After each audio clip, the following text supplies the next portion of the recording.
and toy daddies, TPC and toy daddies.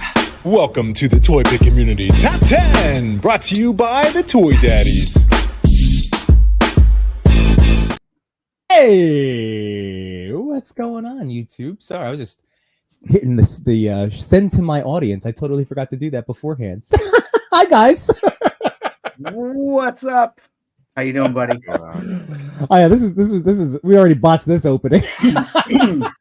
We I did. don't even know who's hosting tonight. Well, because when I turned on when I started, I was like, oh man, who's gonna start? And I'm glad you said something. Yeah. Well, it's all good. That's what we do here. Well, hey, welcome. It's Wednesday. It's a TPC Top 10. We are the Toy Daddies. I'm Toy Father. With me, as always, we got Yimbo Reviews Everything. What's up, everybody? How you doing, man? How you doing, man? I am No chewing. We got no chewing. We're doing fantastic.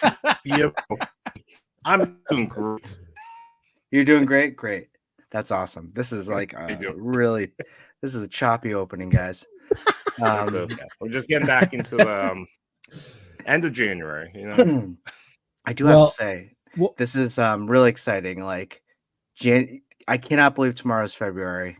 We got a leap year coming up. That happens every 3 years or every 5 years? 4? That was 4. I knew it was somewhere in between. you were wrong twice. I was wrong twice, but it was right in the middle. Well, I got sorry, I keep interrupting you, Yimbo. What were we going to say? Well, I was going to joke that, like, if we're a little off our game, to start things off, I know for myself, like the last week of my life, I've been underwater at work. It was like, deadlines, the end of the marking period, getting essays graded. So I finally posted everything before I left today. So I finally felt this great weight lifted off. But again, it's so I've been feeling this stress over the past week. You, my friends, took Laserman to Cuba. So that was awesome. So you were stuck at TSA. They wouldn't allow Laserman back into the country. It was just too good, right? It was, yeah. They thought I heard they took him. They thought it was. They thought I was declaring something over 10,000. That's what they thought. They have a strong knockoff policy of entering into the country of knockoff toys. Well, just like you, Yimbo, like the past month has been super stressful. I've been dealing with a lot of stuff, and I had this trip planned for about a year and a half with some friends from high school. Every year we go on a trip together, and this year my friend chose Cuba.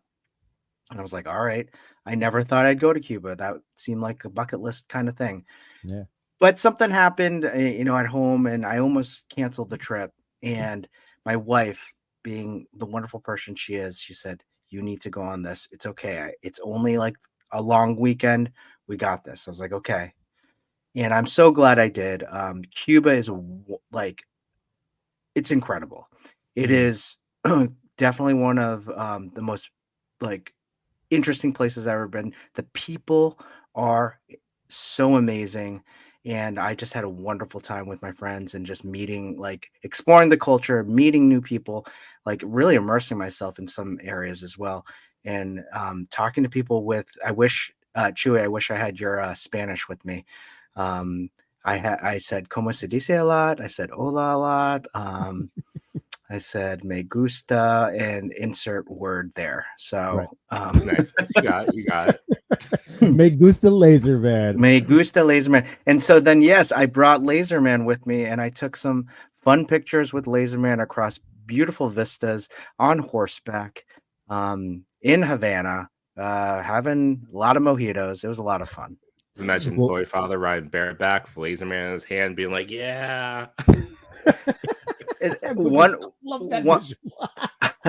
One story though, we were in this farm area in what is called Viñales, and we brought donations there. That's what you're supposed to do when you go to Cuba, bring donations. So we brought donations there, and there was a little boy, and he was wearing a Spider-Man shirt, and he was just running around. And I'm like, I went into my backpack. I brought 3 figures with me. Laserman, Mooterin. Okay, I brought 5 figures with me. Laserman, Mooterin, Deadpool, Lion-O, and then also Final Swing Spider-Man. So I took out Final Swing Spider-Man and I gave it to him like, this is yours. And he knew exactly, he was like swapping hands and putting on the heads, and he was having a great time. And that was like destiny right there. So I hope he's out there right now enjoying it right now, or in bed because it's kind of late. So Well, this is going to be a perfect segue, because I would love to ask our guests if they've ever been to Cuba. I know my dad has. He loved it. did he? Yeah, yeah. He went a handful of years ago. But Cool. so yeah, we'll have to ask our special guest tonight. So keeping up our wonderful toy conversations with awesome toy people, we have on tonight BlainerThings. Welcome, Blaine. Hey, buddy. Hello, hello. Thanks for again spending your night with us. Have you been to Cuba? I have not been to Cuba. Okay, yeah, No. me neither. All right, end conversation. Done. I What love is- Cubanos, and that's where my experience ends.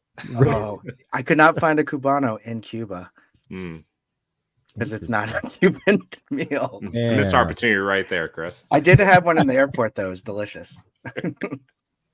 Well, Blaine, man, thank you so much for coming on tonight. I was telling some people how it was really cool. Like, I met you with Machu Toy at like one of our, what was it, I think the Woodbridge Toy Show once. I was like, oh my god, it's Blaine. Oh, hi, buddy.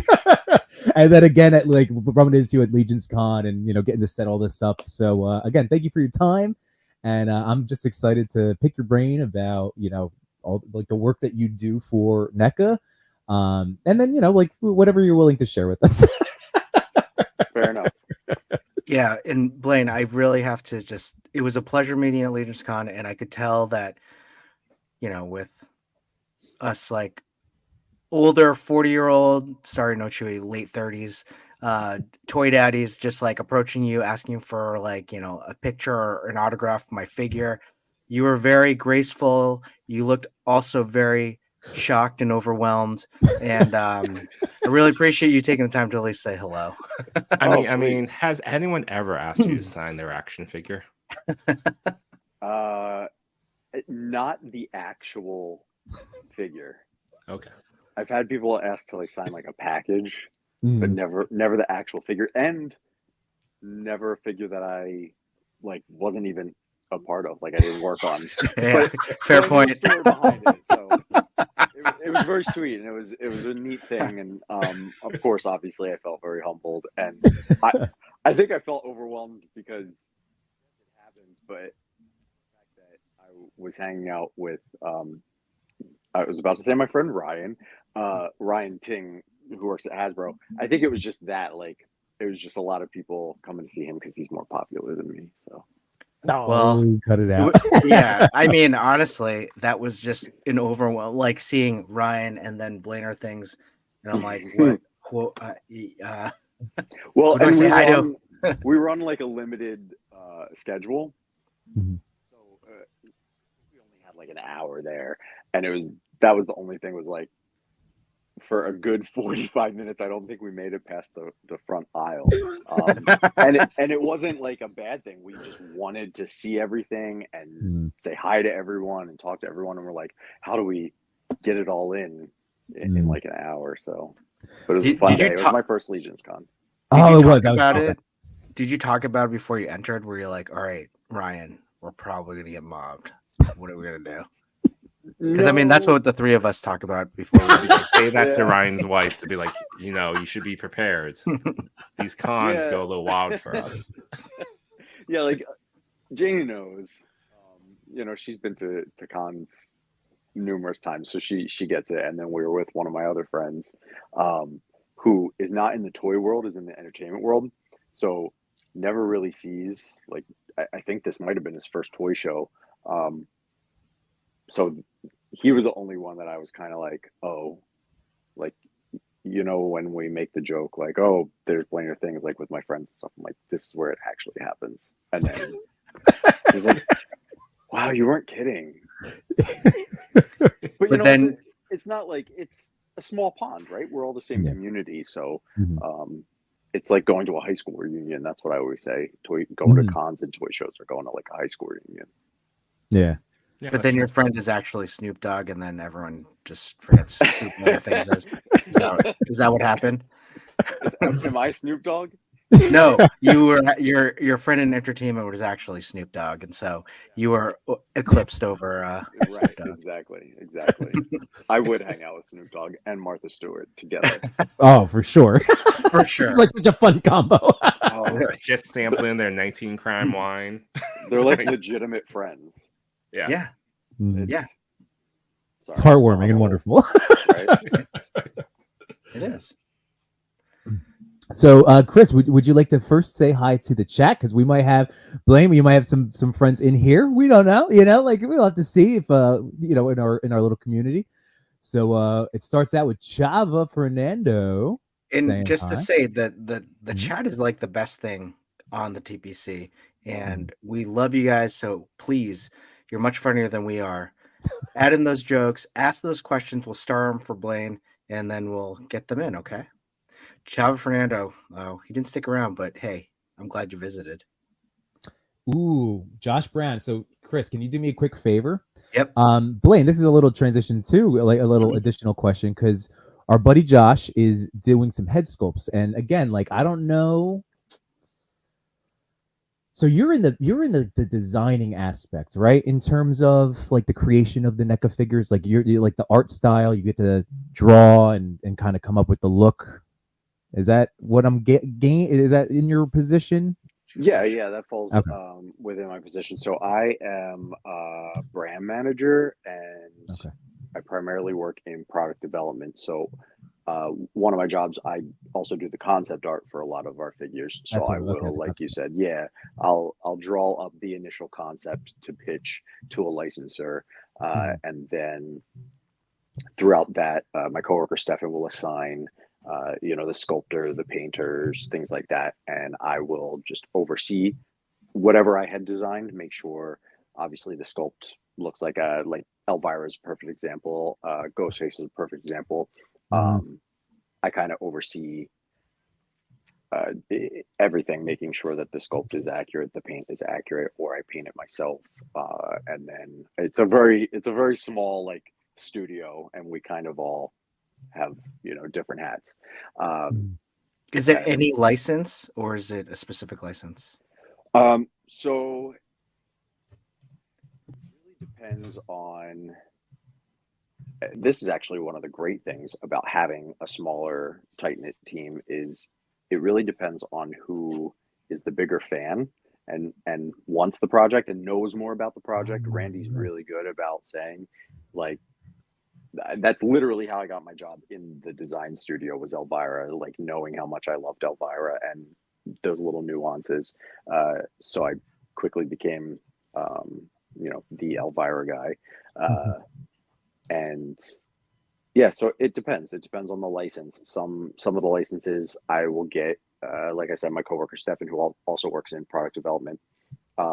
Sometimes I'll get something to conceptualize that we're going to pitch, and he already knows exactly how he wants that figure to look. So it's not really up to me to decide how the figure is going to look. It's just up to me to draw it out and make it look the way we as a company want it to look. And Stefan will give me like bullet points. It's going to come with these accessories, or I get screenshots from a movie. I want this expression, that look. So that's so cool. Long answer for a short question. I'm sorry. No. I love that it. was all good. I told you I'm fascinated by hearing the people, from the people like you that get to work in things that we love. You get to help again. You bring these things to life, and it's so cool. The reason that question came to mind is Josh is, if you want to throw that up, I want to just promote real quick for him. He's doing a giveaway of custom head sculpts that he has been printing by Figure Fix. And Blaine, even though you're working for a bigger company, it's got to be pretty cool to see all of the different customizers and just the things that the community is able to do even on their own when we're asked, I don't know, it's got to be cool, right, to see from that side of things on your end. Absolutely. I follow a lot of customizers, and I'm just constantly amazed. I love what I do, and I love that I get to sit literally next to people who create things that I also love to collect. So I love following customizers and seeing just people create their own thing. And it's neat in this day and age with technology and social media and stuff to see just everyday people or people who never thought that it could be in the industry, having that chance because of stuff like, I don't think had we had social media, he'd have, a custom action figure business. Exactly. Yeah. And I wouldn't be sitting here on a Wednesday talking about toys on the internet if it wasn't for the, like for our community and all this stuff. But yeah, so I just wanted to shout out Josh. Go check out this post on Josh Brown Toys if anybody's interested. Josh sent me some samples that I'm going to go over on my stream on Sunday. They are so awesome. So Josh, you're the man, dude. Just wanted to throw that out there. But yeah, we'll keep going. So Brickflix is in the house. Hello. Our buddy Savage Cargo. And here's Jay, TMNT 1987 from Behind the Plastic. What's up, buddy? Cal the Collector, hey Carlos. Ooh, I'm sorry, I'm going to try it. Go ahead, Jimbo. Usit Nukaru. Usit Nukaru, right? Yep. There you go. You got it. Oh my God, TMNT. Hold on, you skipped it. First of all, I'll get to Sir Trevor in a second, but TMNT is teasing me for the way I say water. It's water. I'm drinking my water. Water. From Philadelphia. Whatever. And, that water. And Jay, ease up. It's not all of the East Coast. Yeah. Yeah, this is very much Water. Jersey, New York area. It's better than water. That water, it makes Water. our pizza and bagels delicious. That's true. All right, Sir Trevor's in the house. What is up, Trev's 1-6 shooter? Clintastic. Hey. Wait, Zach. Oh, sequential plastic from behind the plastic. I loved you're skipping over some of these. Josh Brown. I bought 5 figures with me. 5 laser men. I love it. Trevor, Lazing Trails, Chris. Messy Photography's in the house. What's going on? Harry O. Yeah, get him hooked early, right? Like that's gotta be like I love Blaine. My daughter was helping me film an unboxing of a Nendoroid Mario, and she literally just took over my little video. So she's 4. It's just I really like making videos, and here's Kirby with his accessories. Like, oh my God, what am I? I'm creating a monster. My man Cody's in the house. Did I said hi to Harry, right? Yep. We Cody, knew we wouldn't get this toys? question too, so there you go. I told you the There it Turtle is. Boys, Blaine. The There it Turtle Boys is. are coming. I Let's get just- it all day. let's just get that one out of the way. I think it's safe to say if we were ever given the opportunity, we would, of course, make as many characters as we could. As a toy collector, I'd love to have April, but I wouldn't be able. If we did have her, I wouldn't be able to say that we had her. But she was on another show, and I was watching. I think it was called The 100, and I was like, I was watching. I was like, who is this person? And I could not. And then I had to look her up. I'm like, oh my gosh, it's the 2nd April. The official title. Yeah, the official title, right? She doesn't have a name or anything. you just put 2nd April on the box. I'm gonna botch this again. Gang wife free. Yep. Moving. Yep. Sorry, buddy. No, he's Pablo a Lopez. Yeah, I think Pablo Lopez in the house. I love Great. gang. I just can't. Oh, that name throws me off every time. Pablo. Oh my God! Here's another one for you, and again from TMNT 1987. Blaine over There it is. Real figures for all the time. Oh my God! Blink if you know. My gosh, that's so funny. Oh man! Trying to get. Oh, and then here's Josh just giving us a little thing. So I wanted to clarify. Yes, so it's in combination. So he's printing figure fix. So that is Jason Demon Studios. There we go. Yeah, Figure Fix is the guy that made the extra head peg, neck peg for Sentinel Miles Morales. For people wondering. Mm-hmm. What's up, Bonehead? No spoilers, thank you. Captain McKay Captain Random. K, what's up, dude? Oh, there he is. First strikes. We're gonna talk about What's him going on, today. Josh? Oh, Danny, And the biggest Danny. NECA fan out of all of us. Yeah, seriously, NECA Toy Addict fan. 17. Huge Loyalist. NECA. Oh, the display. Yeah. He's also the one that had you sign his Legion's Con badge. His Probably badge. also a first. He was like, That Tap, tap, that tap. was a first. Let's see who else. I think. Oh, it's Messi's. It's Messi's birthday. Messi Hey, Battaglia, that's happy awesome. birthday. Hey, Oh, happy thank you. birthday, buddy. Brother, that's so awesome. We'll have Messi, to. I have we'll a have to- question for you. What is your favorite cake, and what do you do for your birthday dinner? Let's hear it. Ooh, good question. Good question. Actually, Blaine, what about you? I want to go. I want to hear everybody's now. Your favorite cake? I got mine. Yeah. I have to go first. Well, my favorite cake is cake. Vanilla, chocolate. Yeah. I mean, Yes. devil's cake. Yes, Yeah. all of it. Yeah. Fair. Okay. I'm gonna pull a super nerd and say that my favorite cake is the Duncan Hines Dolly Parton collaboration cakes. What? Ooh. Because yeah, I'm obsessed All with right. Dolly Parton, by the way. Fun Yeah. fact. Obsessed. And I have a shelf of all of her Duncan Hines like boxes of fake mixes. That's awesome. another story. I didn't know that was a thing. It's Wow. a thing. It's a thing. Yeah, I'm googling this. Yes, you have to. It's so good. I love that she like throws herself out to like any sort of branding, which is so on brand for her. But anyway, so yeah, I like cake. What was the other question? Cake. Birthday Yes. dinner. Ooh, Birthday dinner. Honestly, this sounds really bad, but I'm usually working on my birthday, so I don't really. You don't get to Yeah. treat yourself. Treat yourself. I will say, you know yourself. what? The last two birthdays, I went to see a Broadway show, and I have a little tradition that anytime I'm in Hell's Kitchen, I go to Yum Yum 2. So it's a little Thai place.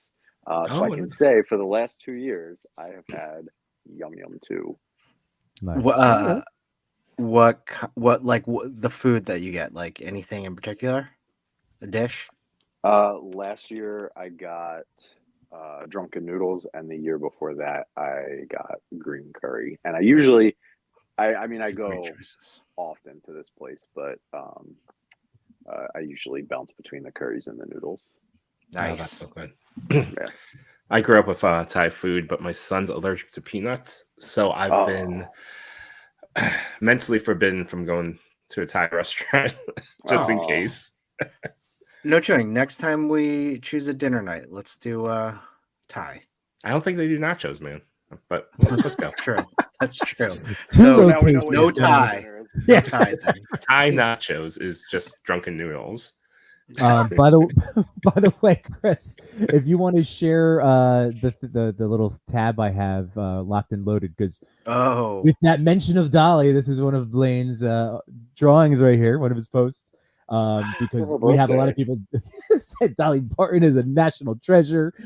Trevor, oh man, a Dolly Parton pic. That would be cool. Again, I know because of like all the things like where I this won't would even be ask, cool. but it This would be would really awesome for you to get that opportunity. Of course. Yeah. Listen, there's no secret. I'm obsessed with big boob drag queens. Myra, Dolly Parton. It's no Yeah. secret. I No. love.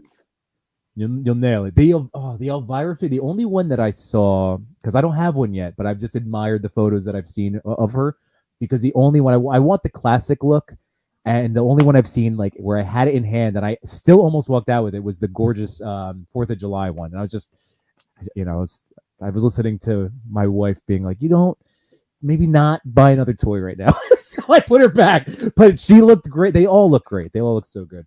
Thank you. Obviously, it takes a team, so I'm really Mhm. happy with the people that I get to work with, and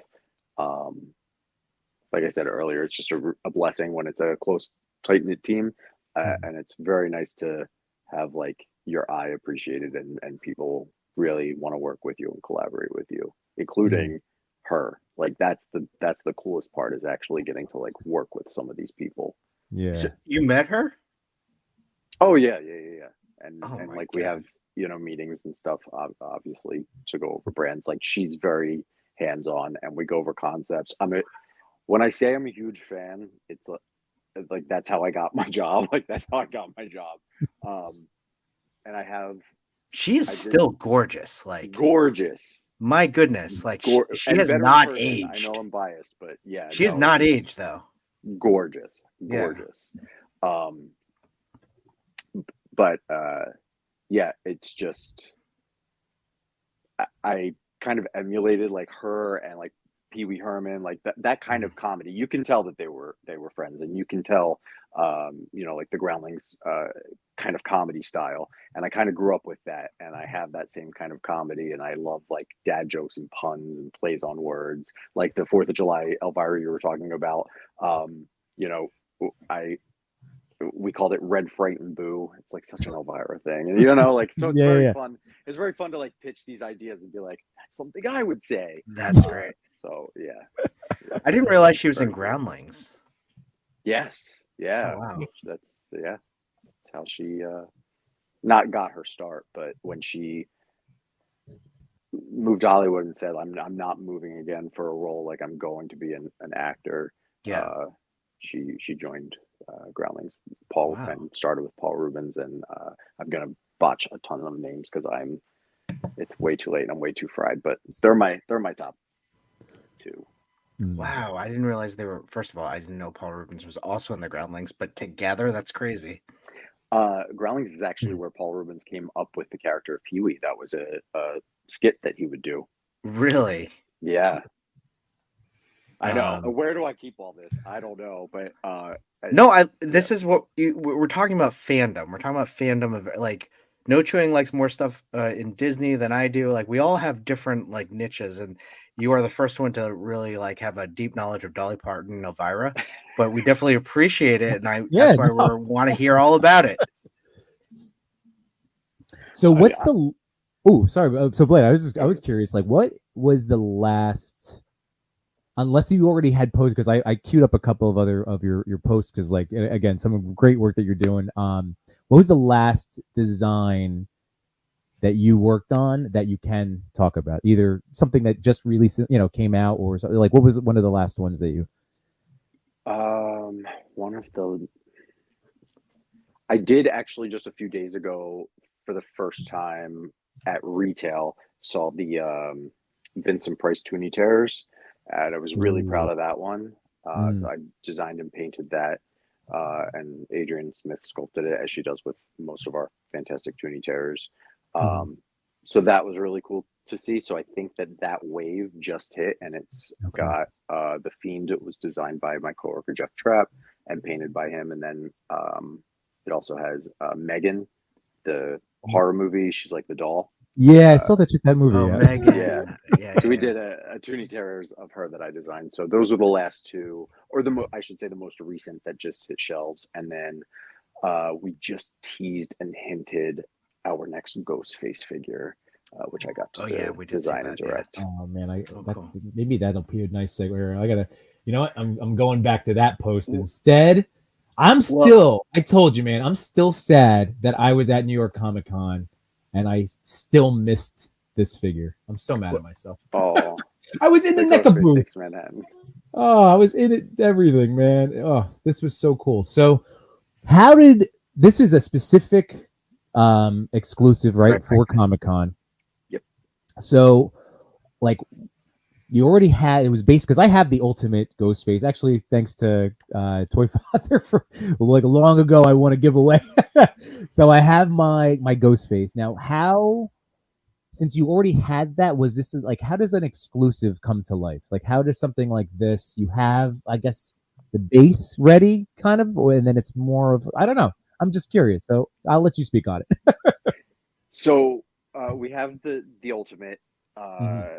The version 1, and we were working on a second version, Ultimate. Fun World, who licenses and manufactures Ghostface masks, they came to us and said, with the success of the first figure, we'd love to do another one. Randy came to me, you're Mr. Ghostface, blah blah blah. So I was designing the second version of an Ultimate, and then I have to like do my little Ghostface disclaimer. We have the license for Fun World, so we have the license for like the Halloween masks of Ghostface. That's why there are no removable masks. You don't have likeness from people from movies or video games where Ghostface appeared. So Scream's my favorite horror franchise. That's no secret, and I would love if we did have the license. We don't.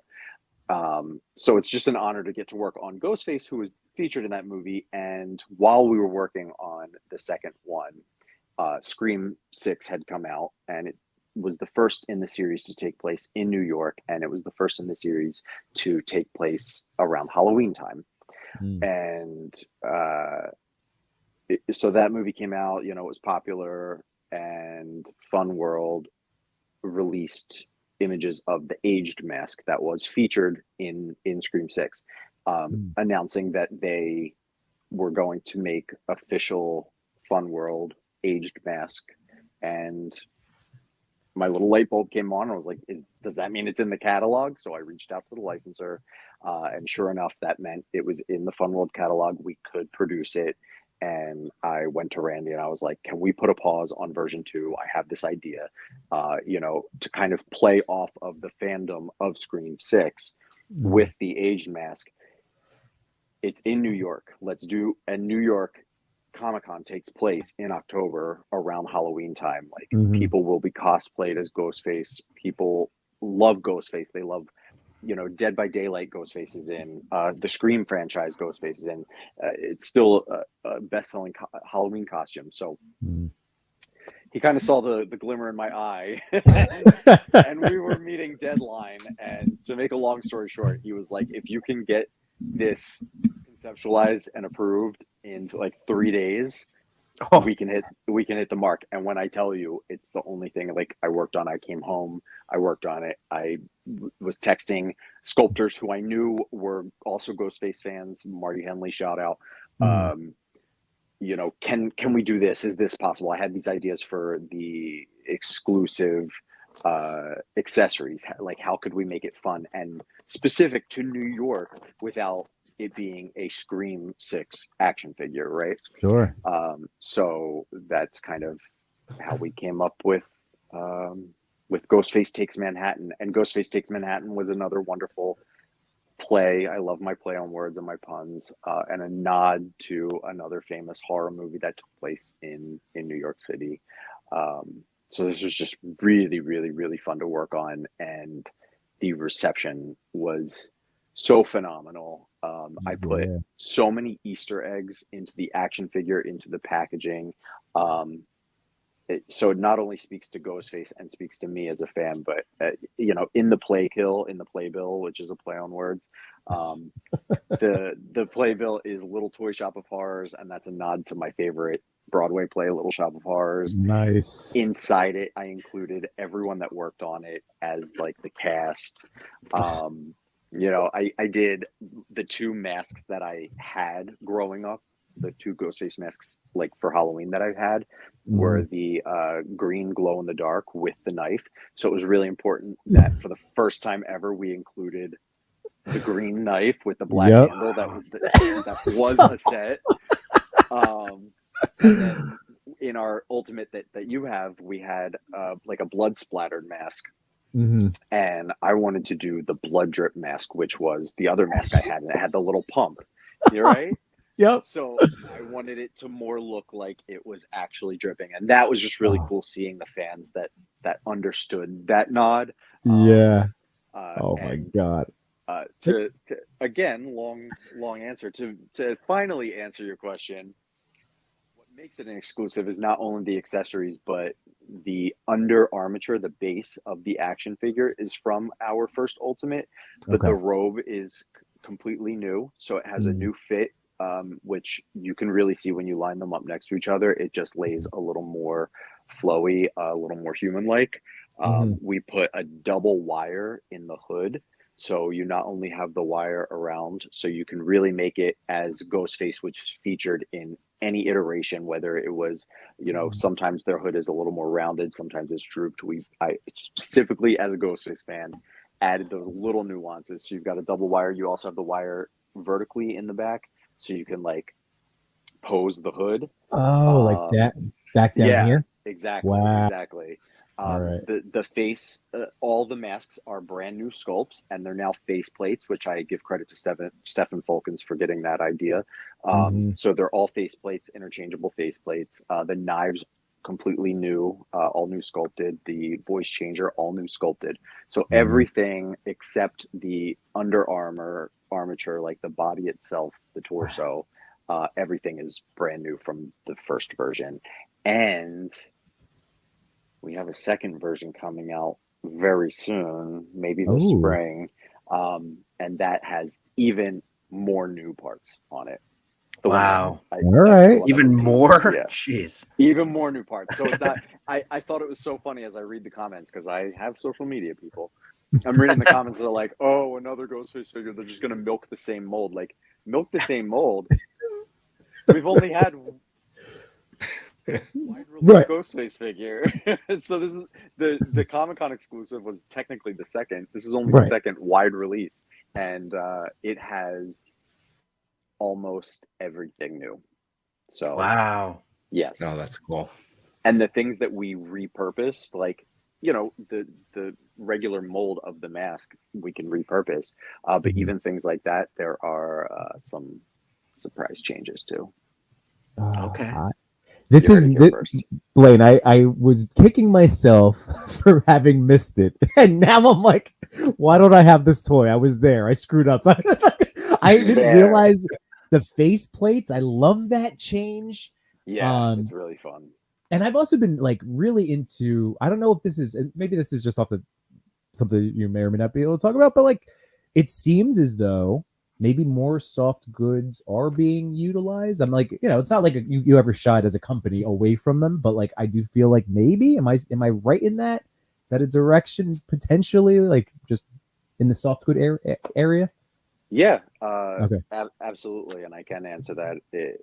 We've always done them for the retro, the 8-inch clothed figures. Oh yeah. And, you know, they were designed to look like retro action figures, like the kind of action figures, Mego style things, the old G.I. Joe, things that had soft goods back, you know, back in the day.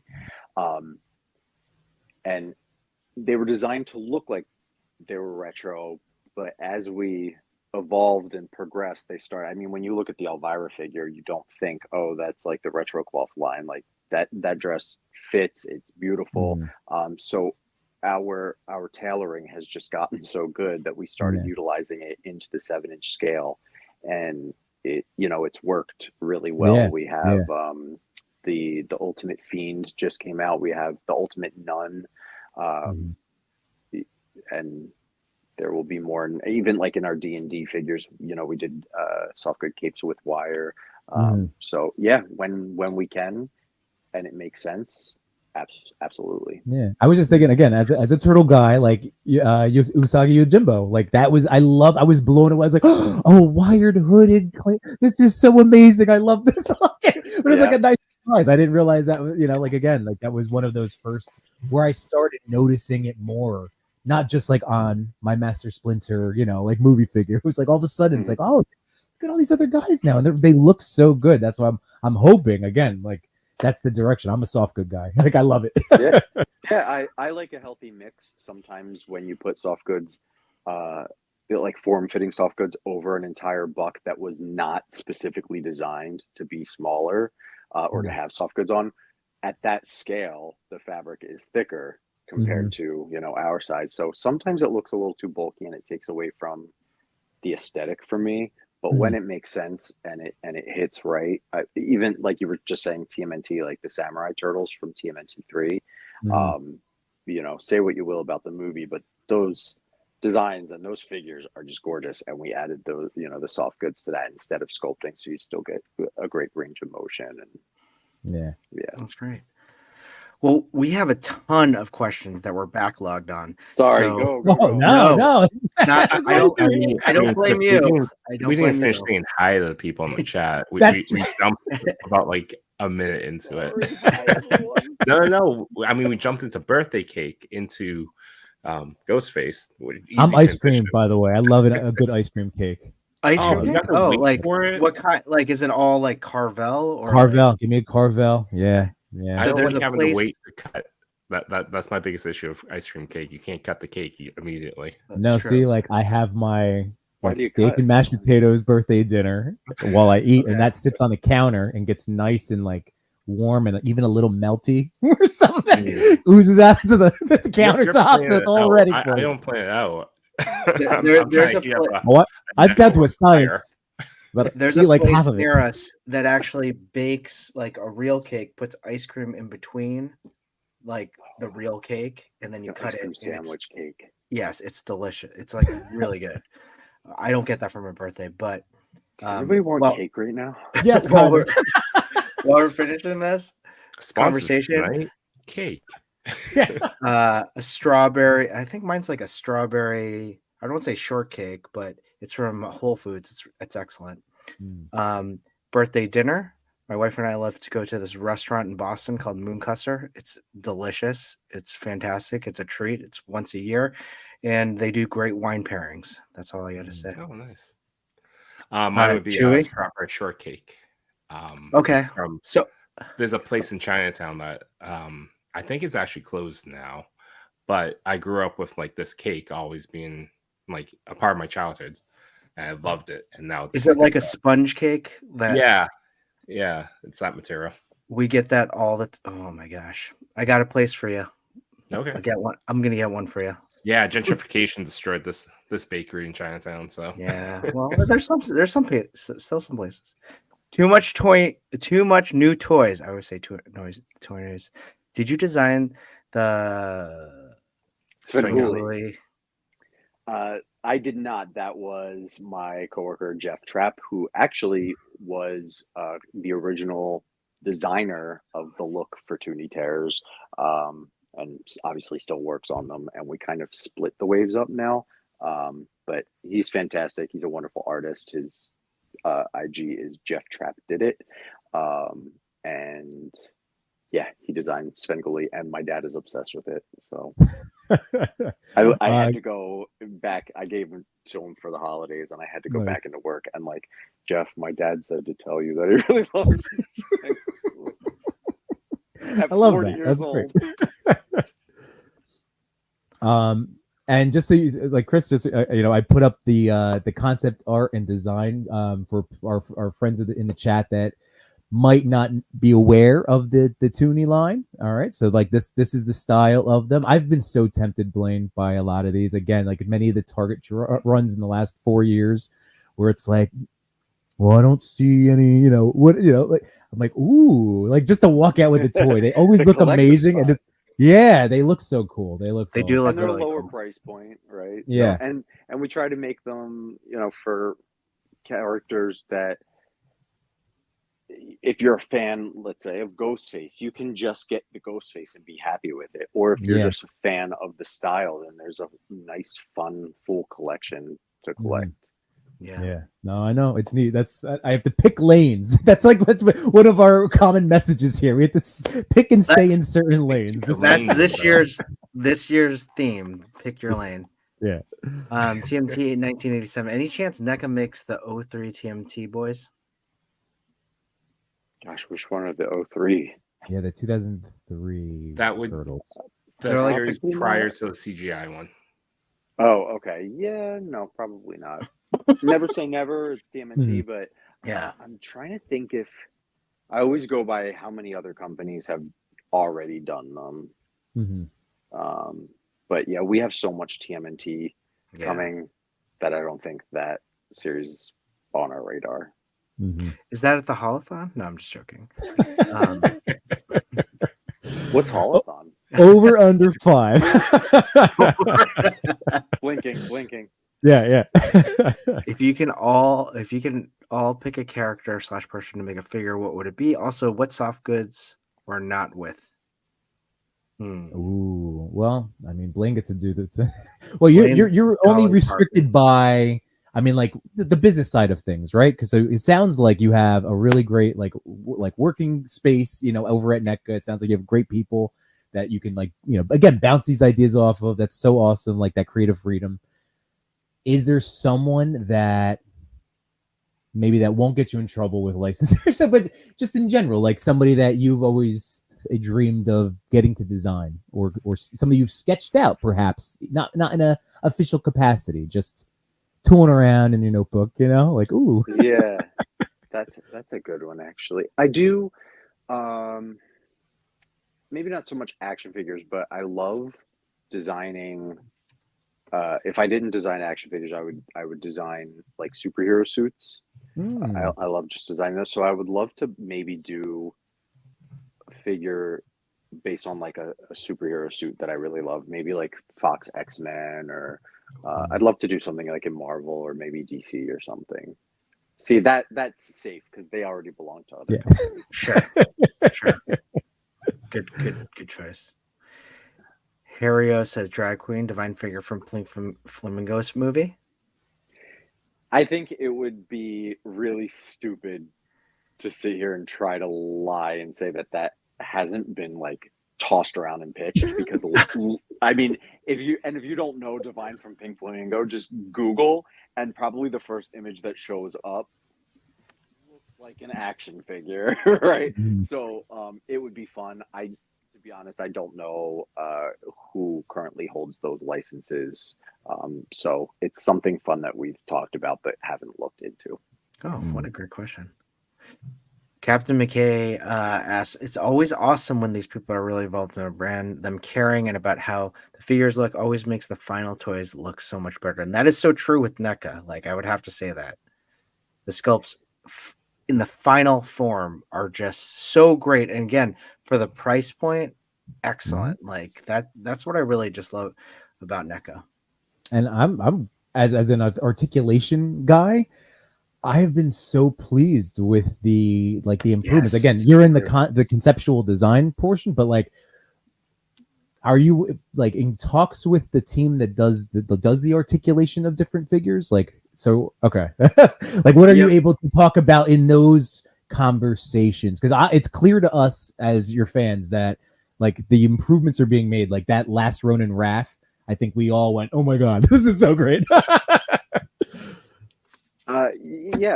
Not so much in TMNT, because like I said, Trevor Zamet, who's the brand manager of TMNT, he has extensive knowledge and experience within the action figure field.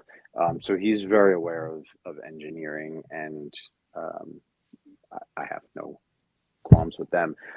And then Randy's also really good about knowing what he likes and what he doesn't like on a figure. And yeah, again, it's just really collaborative. And my whole life have been obsessed with action figures, and not just playing with them and not just collecting them, but this is what I'm meant to do. I really kind of always sat there and figured out, like, why does it do this? Why does it do that? Why does it have a gimmick? Why does it not have articulation? So I do try to give my 2 cents in articulation, and when it's my brand, it's obviously listened to because I'm in charge. No, I'm kidding.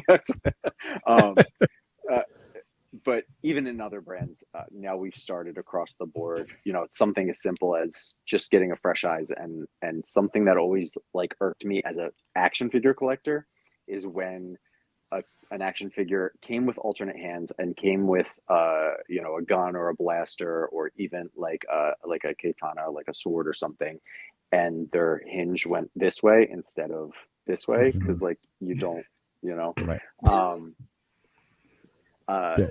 So now we've utilized that in our lines, so you're seeing more vertical hinge on just the alternate hands that it makes sense on. But then like something like, I'm a big double elbow guy, and Randy's not, and then he proves me wrong, because we can get a single jointed elbow with as much range as a Sinja. Like, sorry, I keep going Turtles. But that's the one. Oh, as you're saying these things, I'm like, oh, I'm looking at him. Sorry, I didn't mean to cut you off. No, that's good. Please. So it's fun. It's very fun. Yeah. And also, Captain I don't know if people are aware because the credits are tiny, but I don't know if every time, but most of the time we have utilized him to create some of the wonderful music you hear in our stop motion commercials. So shout out to Mr. Captain K. He's the man. Oh, He's nice. awesome. Really? Yeah. Oh. Yeah. I didn't realize that. That's amazing. That's awesome. He's so good. I like to give credit. And going back to this comment right here, there it is. The Kenner Bruce Wayne shirt. Like the very first time I ever reached out to Blade, he had posted like wearing that. I'm like, oh, someone else owns this. Because I also had that shirt, and then I was like, "Oh, right before the stream, I should have ran up to get it." But I love that. Favorite It's toy great. growing up. What are some of the favorite It's toys? Because amazing. that Bruce Wayne was easily one of my favorites. I still have them somewhere. I love that toy. Oh, So what were some of your favorites growing up? Oh gosh, I mean, Kenner in general really kind of defined my childhood. And of course Toy Biz with X-Men. I was a huge X-Men guy, but I mean Kenner had, some of the best Batman toys. They had Alien and Predator. I'm gonna blank on, so literally everything I can think of in my childhood was either Kenner or Toy Biz. And then I also, on the Playmate side, Ninja Turtles I liked earlier on, and then I love vehicles and starships. So I had so many Star Trek ships, so many Star Wars ships. Yeah, a lot of ships. I'm looking around my room. I'm like, oh, there are so many ships, and I'm okay with it. Nice.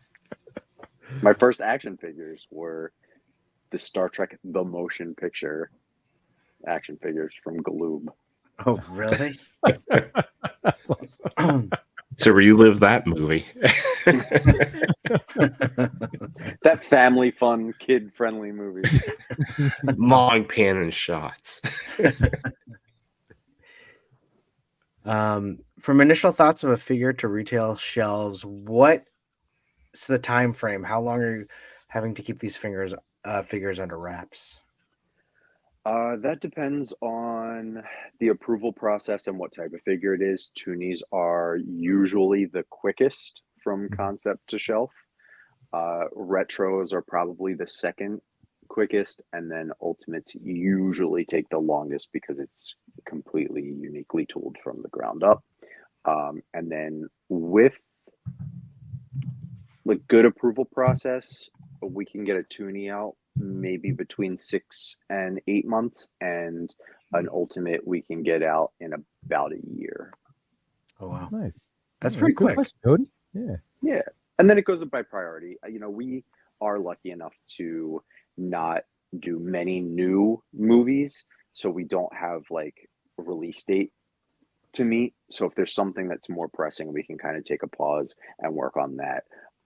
So that kind of is how we differ from other action figure companies.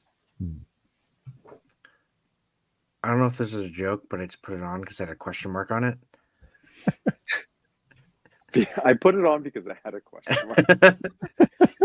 Does anyone know this answer? Blaine, do you? No. Okay. Well, we love Sorry. Wade Crate, so it's Yeah, just a chance love to Wade. highlight Wade Crate. There you go. Toy Mirth's also in the chat, figuratively speaking, in the TPC Discord. What's up, Toy Mirth? Boy, Mirth. Mark is in the house. Figured wood. Yeah, that's so off. This is so awesome. Agent Variant's here. What's going on, buddy boy? Alexander. I had to scroll up, Chris, because we had missed so many friends that hopped in here. It's all right. I just put them on while you were talking, so no big deal. Oh, good. Okay, sorry. I'm hyper focused, man. Oh, King Eternal, Autumn Knight is in the house. He said, we need a TMNT 3 April. And Through Shadows here. And he was thanking you, Chewy, for the nom. Oh, wait, for so sure. I've never seen TMT3 really, so I still need to go back and watch it. Is there a different April in that one, or is it the same one from 2? 2 and 3. Same. Okay, stuff. so same April. Okay. And Casey comes back. Splinter's legs do not. I need to go back and watch it. I need to watch this. He But- is straight up a Chuck E. Cheese animatronic. He sits behind, because in Soto they get a new layer and they go to the old subway station, right? Right. So they're still in the subway station, and it's an old car, and he basically just sits It's there. Sesame Street style behind the window. For a second I was like, oh, I did he picked this lose? movie. He lost his No. leg in Japan? Oh my god, this is They- dark. Honestly, It gets dark. That would have been better if they wrote it. And for some reason, one of Casey Jones's descendants is in, ancient Japan. Last Samurai effect, I guess. Choices. I will say, and no disrespect to anyone who has portrayed her, but I think that TMNT3 April aesthetically translates to the cartoon April the most. Oh, really? She had cut her hair short, and it just like I remember as a kid like watching it and be like, "Oh, that looks like April O'Neil." Okay. Yeah. Well, it's Cody's favorite move. He will go to the grave defending it. Out of this. We also quickly, again, this is how we do things, Blaine. We kind of jump around. Going back to cake, Gang Wifer said, "Is it Jaffa cake? Is that it? Did I say that right?" There's Jaffa cake talk. D Blake makes with the Fudgy the Whale. First Strike says pie cakin'. He's challenging us to Google it. Go ahead, Yimbo. You can Google that. Pie cakin'. I will. Sounds lovely. I don't think Josh is going to steer me wrong, but we'll see. Pie And even going back to Gang Wifey's question about the characters that you would create, soft goods or not, I was just thinking in my head, and like, if I was BlainerThings, what character would I try to get? I would go after, and it came to me, it's like, I would go after Kevin Smith. Yes. Do a soft That'd good be version fun. of Kevin Smith. Yeah, that would be fun. You get the jersey, you get the trench coat. You can easily do an ultimate Kevin Smith. It's true. We could. And speaking of Jersey, I'm pretty sure he's from Jersey. Yeah. Yeah. I think he spends half his time there now. He lives above a movie theater. I know. My wife and I would have visited him. Not with me. We don't know him. We're just gonna go hang outside. That's how it works now. He just takes any visitors, just come knock on his door. By the way, everyone, Josh, this looks completely delicious. Chris, if you want to just put up these images of pie cakin'. Pie cakin'. Look at get real oh my close. God, what is this? Wow. Is ridiculous. Pie caking? Pie. Red velvet pie caking. Yeah. So are This these is this are these pie cakes? Yes. They're pies in cakes. Mo, click on one that looks real nice. Yeah, okay. That's Yeah. a pie cake. Oh, that's an apple crumble pie. It's and two different pies baked into two different cakes. This put is a story together. when two baked treats fall in love. Yep. Yeah, pie caking. All right, I can't. This is making me hungry. Yeah, my mouth is watering. Jeez. Yeah, Welcome to Cake Daddies. Yeah, there we go. Ooh. that was my. Something about nickname. I didn't necessarily feel good about Toy Daddies. Cake Daddies sounds about the same. Rabid Hammer's in the chat. What's going on, Rabid? And then Chris, did you want to hit on some of these questions that you've been? Yeah, I've had this question up for a while, Yimbo. Sorry. I'm gonna put myself in a timeout for 30 seconds. I've helped no question mark, so it's not a question. Yimbo, I love you, buddy. First Strike Figs asks, I'd like a cloth soft goods 2-pack of grumpy old men. Actually, that would be fun. I remember that movie. It would be fun. I'd love to do Grumpy Old Men because then I'd get Sophia Loren. Good reference. Wow. Toy Addict is a big Mike Myers fan, so if you're the Ghostface guy, that makes him the Mike Myers guy. He actually has every single Mike Myers probably NECA has. That's good. That's my second favorite horror franchise. Is it really? Wow. Yeah. And I won't get into it. It's a long. Do it. It's all super meta. Scream is super kind of pokes fun at the horror genre. Mm-hmm. Halloween H2O they're watching Scream 2 in the dorm. Oh, I didn't realize that. It gets real Inception-y. That school, the Hillcrest Academy in H2O, is the same filming location as the mansion in Scream 3. Oh, And the fact that Halloween H2O came out after Scream 3 means that within the Halloween universe, there was a massacre at this mansion, and they decided to use it as a filming location whoa. for a movie. And then on top of that, Scream 5, they reference Halloween and Michael Myers. So it's like a weird Doctor Strange in the Multiverse of Madness. So my I'm question sorry. is this No, an no, that was actual good. like theory, or is this something you? No, I just watch it and I'm like, you know, those like reels or those TikToks where like Yeah, I yeah. was watching and that's me with horror. So yeah, they both live within each other's universe canonically. Wow, that's crazy. Captain McKay, what's a line you guys would love to see NECA make? Personally, I like to crush. Oh, Buffy the Vampire Slayer is perfect. So are we talking 90s movie Buffy the Vampire Slayer? Or are we talking Sarah Michelle Gellar TV series Buffy the Vampire Slayer? For me, my first experience with Buffy the Vampire Slayer was the movie. I loved it. It was awesome. Loved it. But Sarah Michelle Gellar was one of my first loves, and I watched Buffy the Vampire Slayer every single season, and then maybe like the first 2 seasons of Angel or 3. Then it got really weird. Whoa. No, you have to watch it there. 3. Then I came back to it and I watched like the season. I'm like, whoa, no way. They got together. What's her name? Buffy's like nemesis and Angel got together. Yeah, Cordelia. Cordelia, yeah. But yes, I love Buffy the series with Sarah Michelle Gellar. You want to? And they did a comic book. They did a comic book. Yeah, and I read very some good. of One that. of my friend Kevin Wada, he was a watercolor art or is a watercolor artist and did a lot of the covers for season 8 of Buffy, which was I think Boom Comics. Yeah, Boom. Yeah, it was really great artwork. Yeah, it looked like you were, looking at the TV show, which helped you kind of stay within that universe. And Buffy the Vampire Slayer was produced by Sand Dollar Productions. That's Dolly Parton's production company. Oh, really? So Buffy the Vampire, the series, is a Dolly Parton production. So I'm guessing you're a big fan. I have a wealth of useless knowledge. None of the stuff in this noggin actually matters.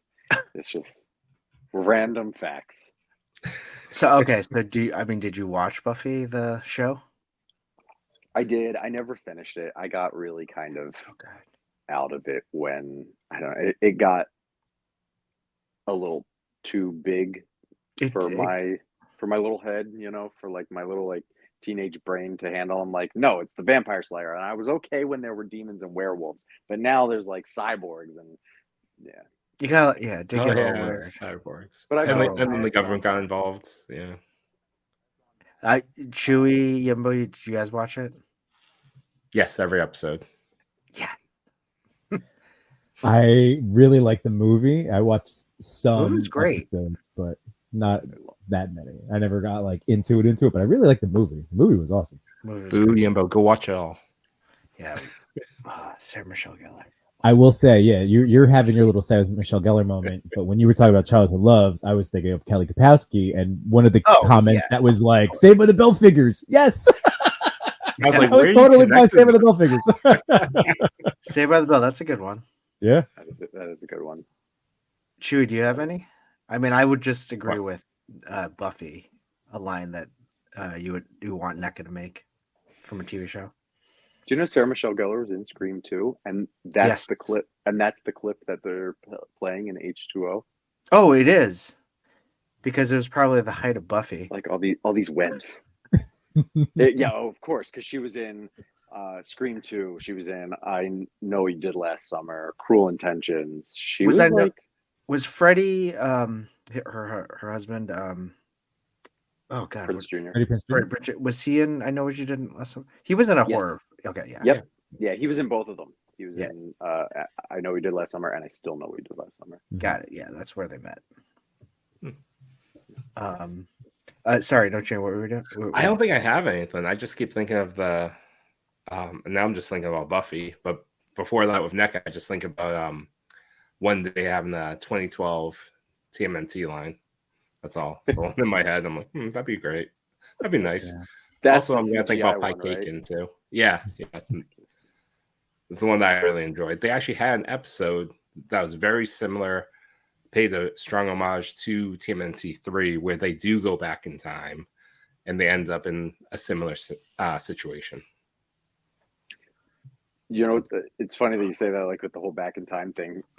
It's funny how so many people. I thought it was just like a Mandela effect that I had growing up, but so many people think that TMNT 3's title is Turtles in Time, Oh yeah, like the video game. Yeah, I the was, video. not. I was still very much convinced that was the tag. What No, is but it? It's It's just just 3. TMNT 3. It's just Teenage Mutant Ninja Turtles 3. Oh, Well, consider me Mandela affected. yeah. But Right. it could be like X-Men 2, like it has like Right. 3 titles: X2, X-Men 2, X-Men United. X-Men United. X-Men United. Like someone pick a lane. Smallville would be a great line. Oh, that'd be That- cool. Yeah, that's a great one. Rabid Hammer. Any idea if Jason Voorhees Part 8, 9, and X pre-Uber and post-Uber figs are in the works, or if the license backup due to error or any lawsuits? Now, I've always wanted a Jason X figure, and I joked about that like starting like 3 years ago. But if you can't say anything, that's fine. But nod if you think yes.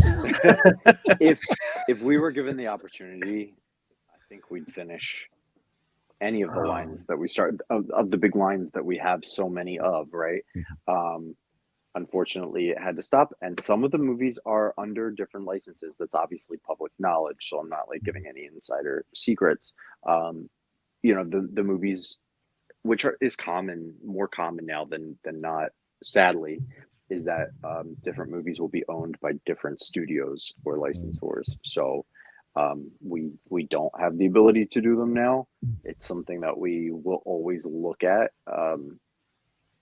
And hopefully one day I try to put my little nods in, Jason, Ghostface Takes Manhattan. And if you looked at the new Ghostface teaser, I also wanted to pay a little homage packaging wise, to another.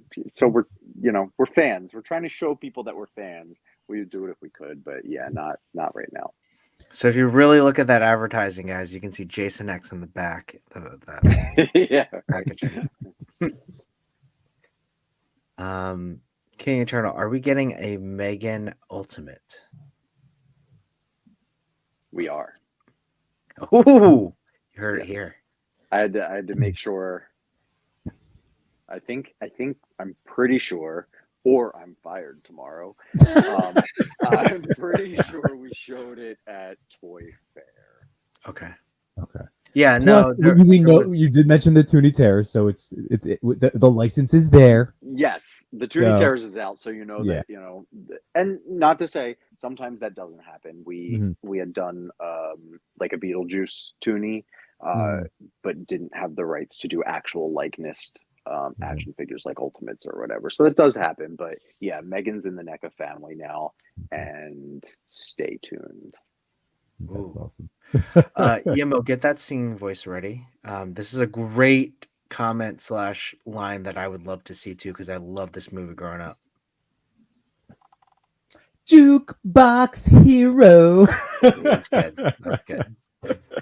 Big Trouble in Little China was a movie I watched all the time when I was little. I would love this line. That would be awesome. We Kurt hear Russell, that right? one a lot. Kurt Yeah, Russell? Kurt Russell, yeah. Yeah, we hear that one a lot. So we know we don't have the license for the movie, but we hear it, and if we think that it's a possibility, maybe we'd look into it. Did you guys happen to see the conversation between Kurt and Wyatt? Like a little interview between the two of them? Oh, where he doesn't watch. No, well, Wyatt doesn't, but he'll walk Right. in on Kurt. What? Oh, it was just on TV. Oh, just over like that haven't cracks seen me up that. so much. Oh my god, it's great. You have the two of them. The Russells are awesome. It's a cute moment, and it was the Yeah. first time I've really seen them interact together, and it was very father son. And then they Yes. laughed the exact same laugh at the end. I was Yes. like, oh, there. Have you guys watched Monarch? Are you Yes. Oh Kaiju yeah. fans? I- Okay. oh my god. It was a very Mhm. clever thing they did, did. casting his son as a younger version of himself. Yeah.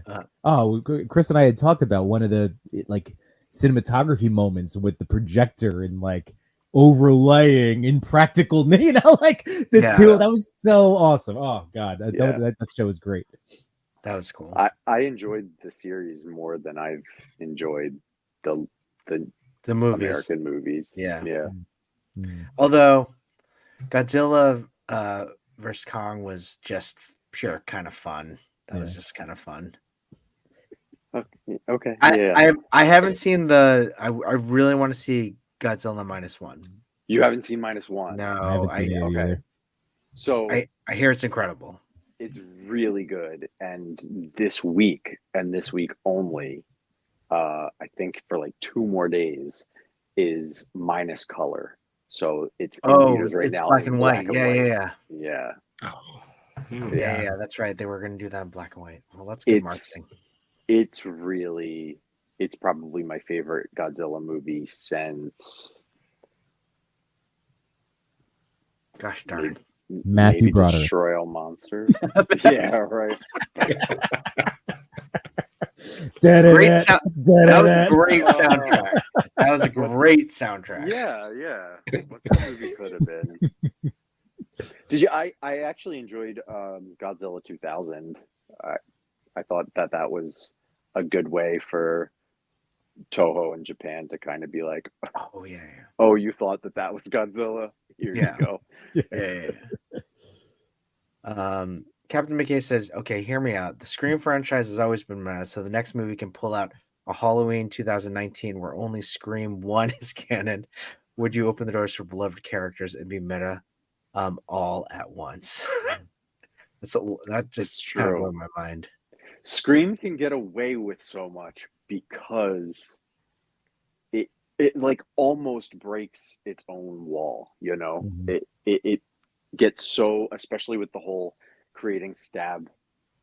Like everyone was so mad about Scream 5 being so close to Scream 1, and I was like, because literally in Scream 1 they were us. Like they were the kids who grew up watching Halloween and Nightmare on Elm Street and Friday the 13th. And they were talking about Nightmare on Elm Street and Friday the 13th and Halloween and in Scream 5, yeah, it was the exact same thing, but they were talking about Stab because they created a Mhm. movie and they were being meta and talking about Stab, but in real life it was the next generation. It was the generation under us who then grew up watching Scream. Yeah. Mhm. So I'm if they went that route and poked fun at it, it could be done in the right way, but it would have to be done in the right way. And as long as Gail comes back, because Gail's my favorite final girl of all time. Hill I die on. So Scream is essentially the Deadpool of the horror franchises. Yes. It was when it came. Do you guys remember when it came out? It was such a. I remember watching it in theaters, and even myself, I was like, "Wow, this is like no other horror movie has ever been made like this," and it's so true. And it really pumped it. It started the whole I Know What You Did Last Summer. Those type of horror films. It revamped horror. Yeah, absolutely. There was a huge kick in the late 90s, early 2000s of like high grossing horror movies with big stars. Big stars. And Like Sarah Michelle Gellar. Like Sarah Michelle Gellar.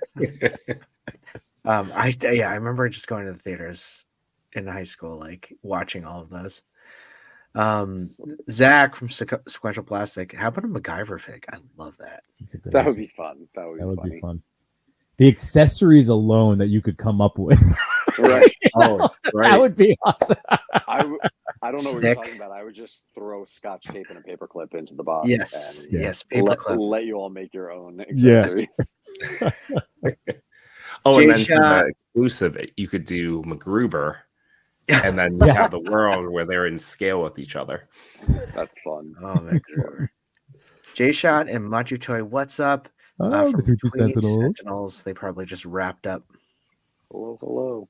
Did you catch the Wade Create one? So this again, Blaine, you could always pull the line. So he had a question about random NECA accessory packs. I think that like I could say as someone who's purchased whenever they're put out, they're amazing. So I don't know about random, but like, is there anything that again you can blink to about stuff in the works, or maybe be specific? Or, I don't know. We love the NECA stuff. We love the accessory packs. I will say that. Yeah, I mean, we enjoy doing accessory packs when we are doing a line, and for whatever reason, usually cost, we have to remove accessories, and then after so many figures in a line come out, those extra accessories accumulate, and we're able to go and do an accessory pack and make it worth your buck. I don't know about like a general one, because we don't, for the most part, have many restrictions with the accessories we are allowed to include in our figures. So most of the figures we make, we put the accessories we would like to in. If it happens, it definitely happens. There are licenses that we have that have a no gun policy or a no cigarette policy. So I guess it would just have to be at a time where enough accumulated for a general accessory pack to make sense. Yeah. But yeah, even in some of our accessory packs, especially like our turtle accessory packs, many of the accessories you could buy and use on any other 1/10 scale action figure. Well, or that's even why a 1/12. like anything that you guys put out, I think that you're like us as the collector base will gobble up in terms of accessory packs from whatever franchise for those. Like I've always like shouted you guys out as top tier, like the level of detail that just goes into them. I mean, right now I'm thinking of my little phone booth or my little phone accessory from one of the movie packs of the Turtles. The Secret of the Ooze, Yeah. the payphone that he carries around. Yep. It's so good. Yep. So, Even that whole set. I showed my daughter the potato chip bags, and she was like, "What? This is amazing." Well, I love accessories. I was thinking about the accessories that came with these. First of all, this was a big, amazing series that you guys got. It did, and these figures look exactly as they did on the show. Incredible. But the accessories I loved, like the 6-pack of whatever beer, and then also the hat and some sort of like cell phone. I'm not sure what it was. I can't remember the show. When I watched his TV remote. the TV remote. Well, yeah. both, and I was trying to remember because I want to go back and show my kids Dinosaur. Did the baby, because they both came with a TV remote, wasn't that one of the running gags that the baby was changed? Okay, that's what I thought. And I was like, oh my god! I'm like, I gotta watch this. Yep, baby would hide it, under the high chair. Yep. This would be a great one too. Wayne's World. Oh yeah. When I tell you, love I could Wayne's probably World. quote that entire movie. Yes, it's so quotable. It is such a quotable movie. That's the movie I watched probably every single day, like in high school with my friends. I love that movie. The movie was so great. And Wayne's World 2 is also quotable as well. That's the one where like the sequel, you can watch them back to back and you're like, these movies are of the same quality. Don't eat the red rope licorice. Yes. The shopkeeper and his son were a different story. So what you're saying is you would be definitely speaking up if you had an opportunity to design that. You'd be like, yes, I'm going to continue to throw my hat in this. I would like to do for sure. I honestly, within pop culture, there are so many likes, that's my problem. Like Mm. I would make anything. I love pop culture, and I love nerd pop, and I love action figures, and I have no space because of that, or extra Fair. income. All of us. Well, One of us. here's the question again, J Shot. But as a collector, how broke will I be this Heralthon on a scale of ma to hello broke? I guess that is completely up to you. There you go. Fair. Depends Yeah. You know, without giving anything away, I will say that I think people, and if you're like me who likes too many brands, then yeah, we're screwed as toy collectors. But I think in kind of widening the TMNT net and doing movie and Toon and Mirage and Archie and IDW, people are saying like, oh, it's too much Turtles. But for those collectors who only like the movie or only like the Archie comics or only like the Last Ronin, I think this is a way to kind of spread it out. And okay, if I collect Last Ronin, that's not as many figures. So I get it. I get it if you're a fan of literally every TMNT IP. I get it.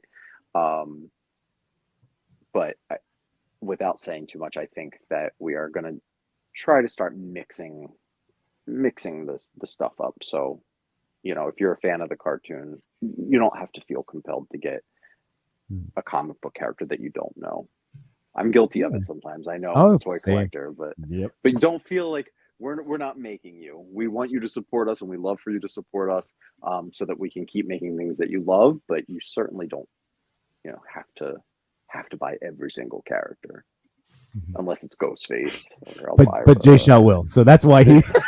So it's hella broke then. All right. Yeah, so you're screwed. We're screwed. I love that. Too good. When you're working with these brands, how lasered in on the designs and choices are you? Are they? Are they? Who's they? Ooh. Dolly Parton. Yeah, right. How lasered in am I on the details of like the products? Is that what they're asking? I'm guessing it's like the licensor, maybe. Yes. Like Oh, Elvira in terms of Yes. like she sounded very hands on, but just that's one example. But yeah, in terms of feedback that you get, it depends. There are some times where the studio will just come back and say like cool, approved, and there are times where since you brought up Elvira, I'll speak to Cassandra. Like sometimes I have designed a concept. Like I was just like, one of my dreams was to design like a dress or an outfit, or even like a hairstyle. I used to be a hairdresser, like a hairstyle for Elvira. So any chance I get, I'm like just pitching all these like different designs to make. And, so within that, sometimes a licensor will see one of our ideas and be like, oh, that's such a good idea. Yes, go with it. Nice. And then other times, which she's done, and then other times Cassandra's literally come to us and be like, I have this great idea. Could we make an action figure of Elvira like her? And it's just fun to have someone come with a good idea too. It's an idea that you don't have to twist and be like, that would be great, but like, no, that's awesome. Let's do it. How crazy was that when you've been Elvira fan for God knows how long, and then you're like, oh my God, I'm gonna meet her and talk to her? Was that too much? Were you overloaded? Right. Well, the first time that I met her was for a meeting, and it was dinner. She was coming in for New York Comic Con, and Randy did not tell me who we were going to dinner with. No way. At first, he said, "We have a business dinner. Keep your evening open." And he knew that you're a big fan. Oh yeah, there's no secret. You should see my desk. It's disgusting. You should This see is my. how we got the job, Chris. Yeah, my Elvira stuff. But I think it was maybe 2 days before. It definitely wasn't the day of. Maybe it was the day before. He's like, I was gonna keep it a surprise, but I want to make sure that you have a moment to compose yourself. We're having dinner with Cassandra, and I'm pretty sure that I like visibly teared up, cried in work. Man. A grown man That's okay. That's in his professional job. Yeah, I support That's it. awesome. I played it cool though. Once we met and started talking, and it was very, which is great. It was very like nerves calmed. And like we were joking, it is how I got my job. I gave a line from a movie, and the manager was, or her licensor, or her manager was like, "Oh, like give this guy a promotion or something to that effect." Nice. And I think we like left that night, and he's like, "So you're on the Elvira brand from now on." Wow. So it's good. It's good to have, and that's credit to the company. It's good to have people trust you, and it's good to have trust in the rest of your team. So That's awesome. What is it about horror movies that draws you in so much? that's like a whole nother live stream. And I know I'm probably gonna piss off some people here. And here we go. I think that horror tends to actually have a draw in the queer community because horror in itself is very queer. And when you look at it, and no one else is wrong for having their view on horror either, Mhm. but when you look at horror through a queer lens, and you see these stories of not being accepted for you who you are, or having to hide a certain part of you, or be ashamed of a certain part of you, that resonates different with the queer community, or I guess maybe with any marginalized community.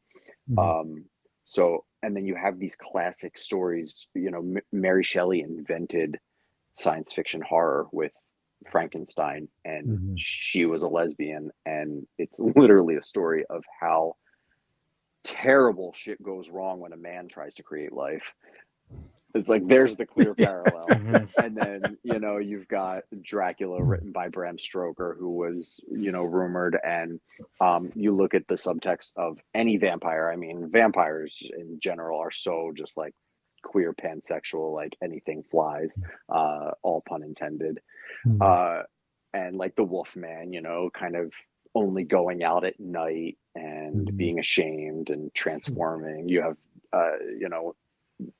Dr. Jekyll, Mr. Hyde. It's so this could be a whole other live stream. But yeah, I think that's kind of what drew me in. And then on the flip side, my grandma loves horror, and my mom, it must have skipped a generation. My mom gets scared watching like the X-Men movies, and she thinks she thought like Wolverine was too violent, and I'm talking about X-Men Origins. So my grandma, tried to bring her to horror movies growing up, and it just did not work. So then when I was born and was spending weekends at my grandma's, when I tell you very literally without exaggeration, I was 6 years old watching Freddy and Jason and Michael Myers. So and Child's Play. I loved Child's Play. So yeah, I just, I grew up with it, and then starting to see those subtexts and feel accepted. You're generally a little more accepted in the horror community. Yeah. Wow, that's a great take. Sorry. I appreciate great. That was really good. I appreciate you sharing that. Like, Yeah. I feel like that's when you talk about X-Men too, like I know the director who is also gay and also did Superman Returns, and some of those themes kind of pop up as well when you see that. But I never connected that to horror. So Yeah, X-Men's definitely more in your face. You know, Yeah. it literally is like a story of diversity and marginalized Right. people. And mhm. but yeah, horror is much more subtext, and that goes with the history of the queer community. You know, like Mhm. having to do things in subtext because we weren't allowed to, you know, be open about it in film Right. and Right. books. Yeah, Interview with a Vampire, that was definitely like there was a lot there. Oh, and when it's so funny the conversations that I've had with people who I love to like fact check people. It's a favorite pastime of mine. And you know when that movie came out, and I was like, oh, you know, they're totally like a couple and blah blah blah, and I got so much shit. Am I allowed to curse on this stream? I'm so Yeah, sorry. you're okay. Sorry. I got so much flack for it, and I was like, did you even read the book? Because they like completely straight washed that movie, and that movie is still pretty effing gay. When you read the book, like there's really no secret, you know. Yeah. And not just yeah, I obviously use the term loosely, gay. Like clearly they weren't gay; they had relations with women as well. But Mhm. that's the thing about vampires. When you live forever, you know, you just Mm-hmm. live forever. Yeah. Live life. Right. Live, laugh, love. Exactly. The kids say. Well, Danny asks, any plans to make Bruce the shark from Jaws? It was teased a while back. Well, it was teased a while back, so there were plans. Ooh. Uh, Holothon, everyone, you heard it here. yeah, right.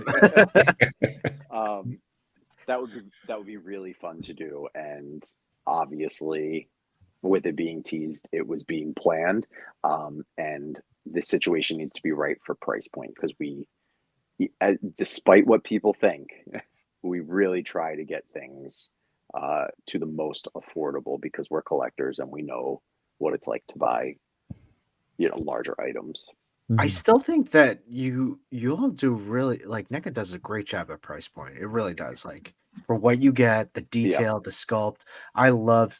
like, Most important thing to me is the sculpt, and you nail with the sculpt. But like on this figure, the sculpt is amazing, but the articulation just amps it up even more, and that's just a bonus for me.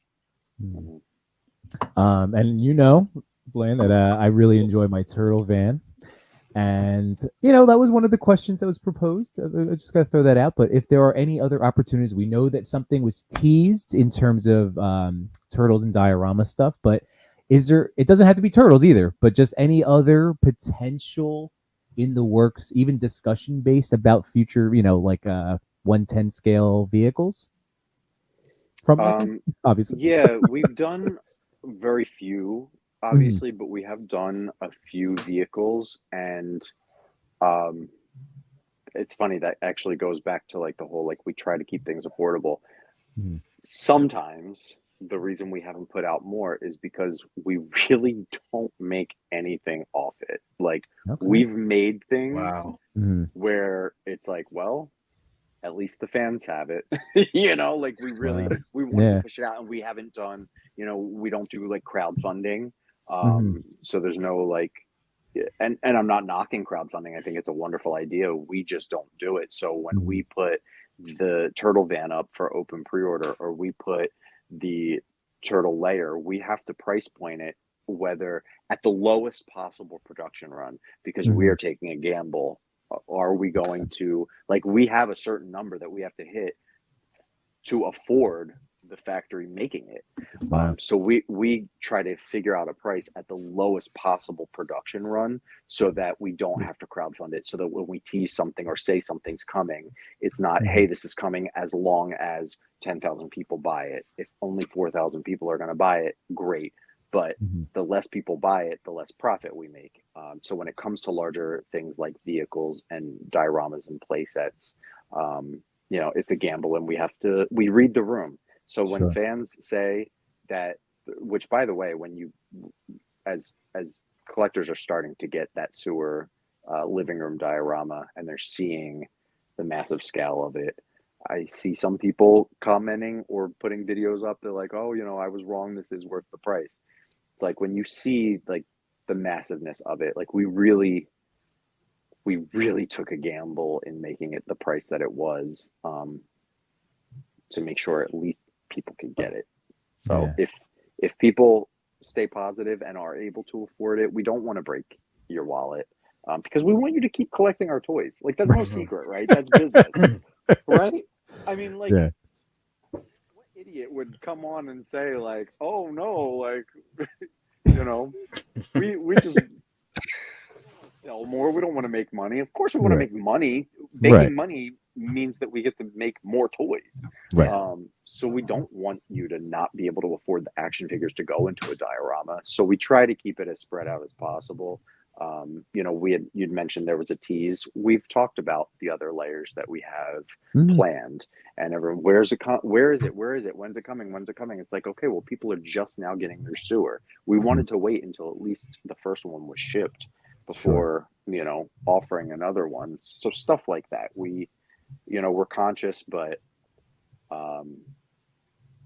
we would just get raked through the coals if we were making vehicles at the pace I'd personally love to make vehicles. Sure. Yeah. No, that's true. That's very smart and considered. Again, speaking, you guys are collectors. That's wonderful. Chris, I wanted to segue real quick because one of the things that I wanted to ask Blaine about before we eventually, because we've been having a great time, but talk about our top 10.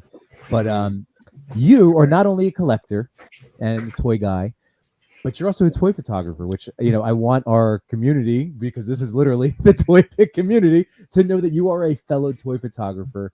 And one of the things that had jumped out to me, this is a while back now, maybe 2 summers ago, but I remember seeing you in a reel discuss, I think it was at a convention, talking about how NECA, again, as a company, is very aware of toy photography and wanting to support. And like the accessory pack, the one I'm thinking of is the Mummy set. And that you guys included this really thick, awesome, I don't know, like if it was just a thicker cardboard or particle board, whatever it was, it's so awesome. And how much did your role play into that, and the fact that there is a focus on what we do here in terms of toy photography? Funny enough, it's another way that I got my job. When I started at NECA, I started in marketing with social media, and I had gotten my job from being a toy photographer and having so many fans of toy photography in NECA. We follow a lot of toy photographers and love seeing toy photography, not just of our own, but just toy photography in general. So that was one of the factors that played into me getting my initial role at NECA. And then we had already been sharing fan photos, but I wanted to take that initiative when I was on social and do the actual, like, now we've got the hashtag fan photo. That's what I'm missing. I gotta remember to use the hashtag. Use the hashtag fan photo with an F. Okay. FANFOTO.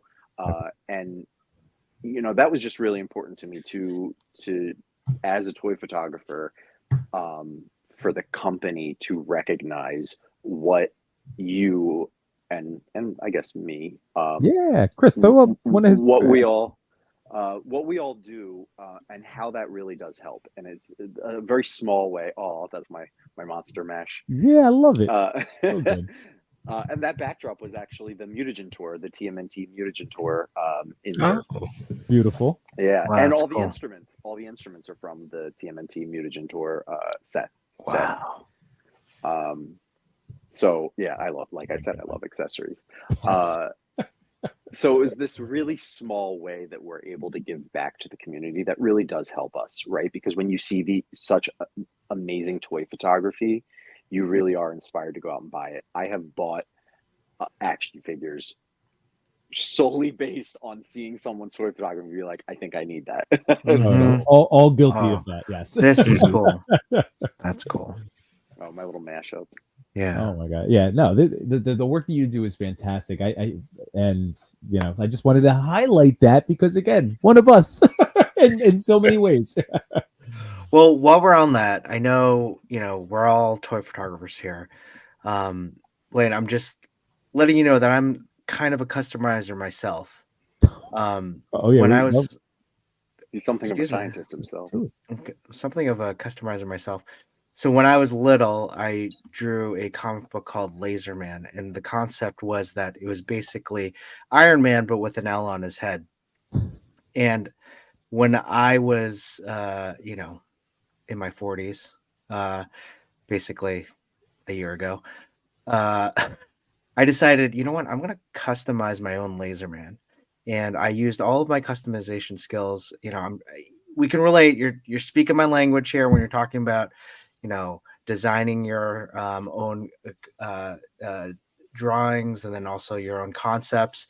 Like, I spent many hours slaving over this thing, and I think it really came out really well. This is the figure that I took to Cuba with me, and stopped everyone while I took toy photography photos with them. But I thought he came out really well. So I just want, from one customizer to another, for a designer, sorry, customizer to designer. If I know you follow a lot, you may want to start following me. Just saying. But here Do you I go. not? This is Laser Man. I love that you used like the old style Iron Man too to make it look like, older character. Yeah, that was intentional. But he does have villains. This is Mudarin. This is the Stop it. divine bovine. Wait, pretty now good. did you have the design of this character before the Spider-Verse movie came out, or were you inspired by that book? Honestly, we have great fans, and so they're just like, why don't you do this? Why don't you do that? And I'm That's like, fun. oh, this is great. This one Like, is Blade, this started months because like Chris shared, it was the most genuine, sweet story ever when he first told us about this. And now it's literally he's wearing a shirt that says "Get Lazed." It's Lazed turning is- into a movement. it's his tagline. I've written a 6-page script. I think we're okay. That's amazing. I made that tea in the hotel room at Legion's Con great, right before we went down to the Goodness. floor. Chewy's in charge of t-shirts. This is Reflect Sean. His name's Sean. And I was thinking about the character art EAN for or Reflection. Ooh. AWN. And then we got Shitstorm right here. Clever. Those are just a few. I'm working on another one right now. He's not ready. Wade creates. Come on, this is what I mean. Oh, this yeah. is what And this spawns. This is what's like the best about the TPC. Wade Create sent me this, and he did such a great job. I kept it in the box, but he made this like Laser Well, of Man course. Packaging design. Yeah. and then he put the origin in the back. It's fantastic. It's the Laserverse, exactly. So thanks everyone for keeping it alive. Yeah. Just saying, Blaine, if you need someone on your design team, here we go. You trying to put me out of a job, huh? I'll send in my samples. It's like a mixtape, right? Isn't that how guys like their hands like Yeah. cassette tapes, demos? So good, so good. I know that they're competitor, but come on. No, please. Competition? No, I'm kidding. Oh, it's my favorite is when I love when everyone gets into it. When Trevor gets into it, there's something about it that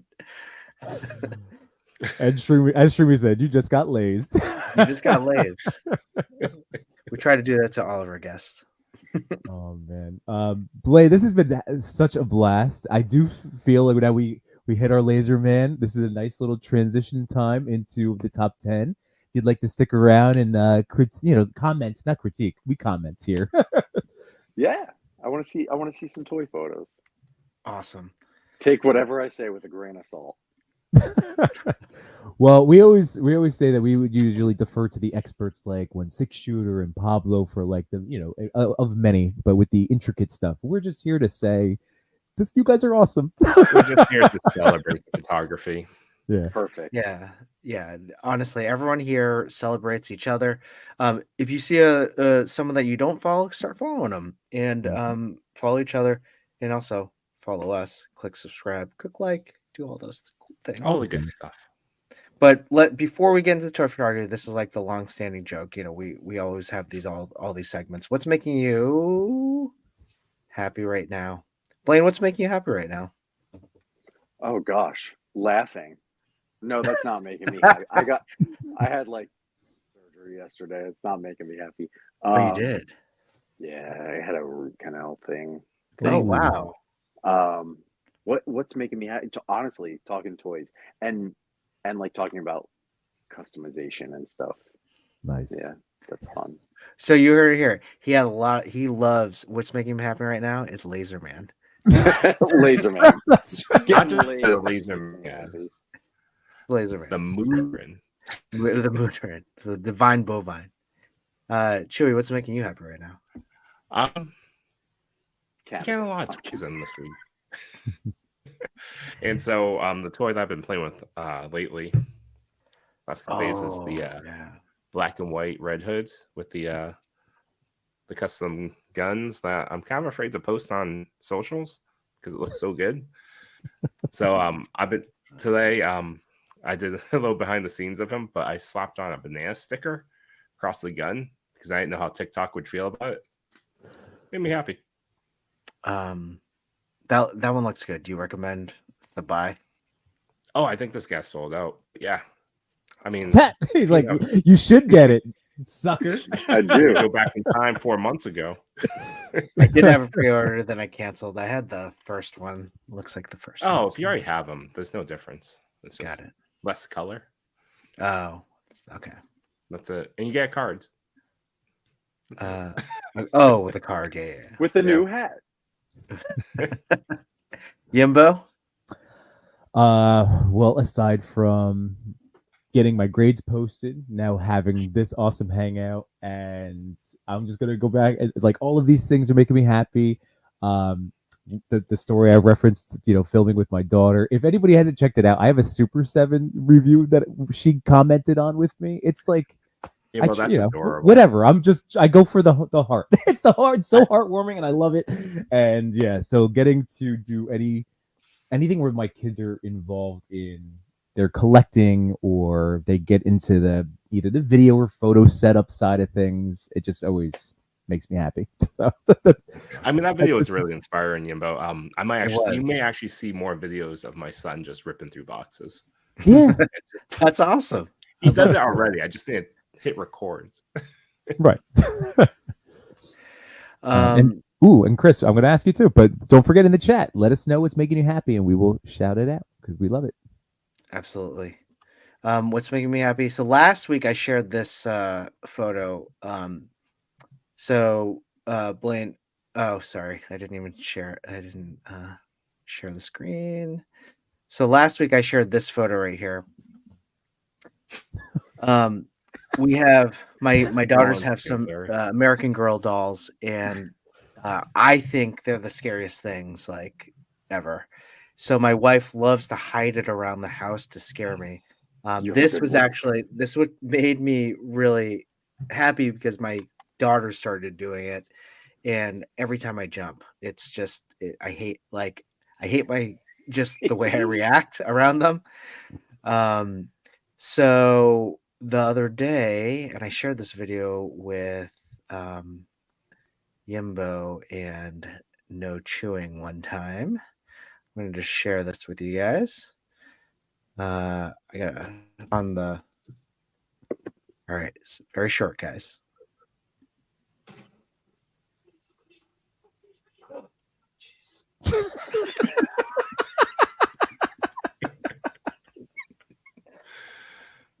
Yeah, that was my wife. She got him. Oh, awesome. So yeah, Silly. that's awesome. what makes me happy. Just being able to make fun of myself. And I can't say this too loud because I have a roommate and obviously he's home. But I have the life-size Chucky and Tiffany from The Bride of Chucky that we made. Yep. And And they come in the full size good guy and bad gal boxes and stuff, and I keep them in the box, but they have 360-degree rotating eyes, and without saying a word, sometimes I just go in and change the position of their eyes. I've never told. Oh, I would lose it. I would lose it. I'm just like waiting for him. Oh man, That would bug like- me out so And much. he's never said it. We've owned them for almost a year, and he's never said anything. So Oh my god. I'm just gonna keep doing it. do you ever catch him going like, Not yet, but he works from home, so like I'm really hoping that one day he's just like. It just makes me happy. Just knowing that I do it just makes me happy. oh, gosh, that's the best. Chris, I have one more quick little what makes me happy is I just Yeah. scratched a brain itch where I couldn't remember when we were talking about vampires, and I just had to quickly Google it. But I wanted to do that Gary Oldman, and it's I have crossed oceans of time to find you. I love that line. Because it's like one of the most romantic lines ever made in a movie ever. Yeah. Oh. That- Oh. Underrated movie, by the way. Yeah. Oh, I love that was one of my first Blu-rays I bought when I had like a PS3. I'm like, yes, please. Come on, Keanu. It's got what was it? Winona's in there. Winona Oh, Ryder. such a good movie. Although, That was doesn't great. she blink? Her eyes move when she's supposed to be dead, or something. Like that's like a little Hollywood gaffe. I mean, there are a few things wrong with that movie, but it's got heart. By the way, Keanu Reeves gave Francis Ford Coppola mushrooms on his birthday during production. What? No way. Fun facts. That's fact. crazy. That's a great fact. Yeah. Danny Toy Addict says kaijus are making him happy right now. He's going all in kaijus. Kaiju. Love a kaiju. All right. Before we get into the photos, let's talk about Blaine. We have here a challenge to really Or a race, depending. or race. Well, if it's a race, we know who's winning. But we really every year we have some sort of goal. Last year we had a silly goal. It was really silly. That we would only buy 52 figures within the year. That was only one figure a week. And then Haulathon happens. Yeah, then Holothon. That's actually very true. It is very true. Yeah, that's very true. I ended the year with like 214 figures. You counted. Oh, Yeah, yes. we keep track of them. Put them Yeah, on we a have an spreadsheet. Excel. No I ended up chewing. at 152. And Yimbo is still I still counting. haven't finished because I Yimbo haven't gotten my refuses to figures. participate. No, It's like denial. He just won't do it. Just admit it. Just So- start with 24. Don't even I look was back. doing my market. I had Forward. essays to Always grade. They were forward. taking me so long. Forward. Just look back 31 days. That's it. Yeah, that's it. And then count those. Yeah. So this year, we decided, all right, let's cut that in half, like in terms of what we got, or at least for myself, cut in half. And we're gonna do the 100 figure challenge, try to stay under or get 100 figures. Now, in this list, though, I've included a lot of my pre-orders that I know will drop, and any pre-orders that I did last year that haven't come. So my list is kind of big, but Chewy's here. Yours is 23 right now. Yeah, I have to add a few that I forgot about. I forgot all about Four Horsemen Studio pre-orders, but that might not even be this year, so you never know. But yeah, I'm up to 23. I picked up the Black Series Mando, and that's actually it for this week. Nice. It's Oh, great. good hinges from what I hear, Blaine, on that new Mando. Good hinges on the new Mando. You Yeah, get It looks real vertical good. hinge. It's hanging in a box. Yimbo And is I- still And I haven't counting. been doing my homework, but everybody knows I haven't been. You're just putting me on the spot, making me feel like a bad student. I know. I mean, we'll just hit you with some So numbers. this is 2 how out of many 6 is figures elephants. you've purchased this year so far? Oh, this year I just got my pilot. I'm No. probably up to 25 or 30. So We in we one just month. we just put this up because Yimbo I'm like, hasn't. this is like one sitting right here. Yeah, this is it's bad. I have to make adjustments. Yeah, Yimbo hasn't put his up yet. So. I've been doing the local loo. I don't count. I just buy. That's what I do. And then My list is so great that it took like 3 slides, so I decided, all right, let's just keep it 47. So just one That's just number. a coping mechanism, Toy Father. You I- can't do a list. You can acknowledge a number. I will say I have 47. I have not bought anything new this week, so I'm proud of myself for that. Nice. So this is the same number as last week, everyone. Mainly because I was like outside the US for like half the week, so I guess You gave away toys. yeah, I gave away Put it back toys. up There you Yeah, go. you actually Yeah, wait, did knock toys. that down. All right. Let's go to our secret hashtag this month has been hashtag TPC_Royal Rumble, where you tag us and then we select 3 different photos to feature. Yeah, feature on the Toy Pick Community Instagram page. This is the photo that I selected. It's toy episodes. And I think in the entire month, I think we only chose one wrestling photo before. So I was really happy that this one caught my eye. It's a little bit of a combination of different things, different errors. But it caught my attention. Well done. And I hope it does really well next week. That's awesome. Yeah, I love that. This one's from Toy Stories 3. Gosh, I love this. I really do love this photo. It's so crisp and it's just Adorable. adorable. What line did they come out with new versions of the mini puffs? I don't Nope. know. Articulated too, right? Doesn't Is look like there's some. If anything, that might be what are the Neandroids? Oh, okay. I don't know though. I have no idea. I want it. Yeah, Anyway, I look at it, right? I want it. I do too. I do too. Come home, number 24. Come home. And this one, I also picked. Oh gosh, this was who was it? A mystery. Yeah, this one was someone. I'll figure it out. But I love Ultraman. If you're watching, comment. Yeah. It's a cool shot. It's a cool shot. I love It's seeing all fun. these. Oh, Yeah. I just no, like the smaller buildings with the larger character. Like I don't know. I'm losing my ability to speak. I'm sorry.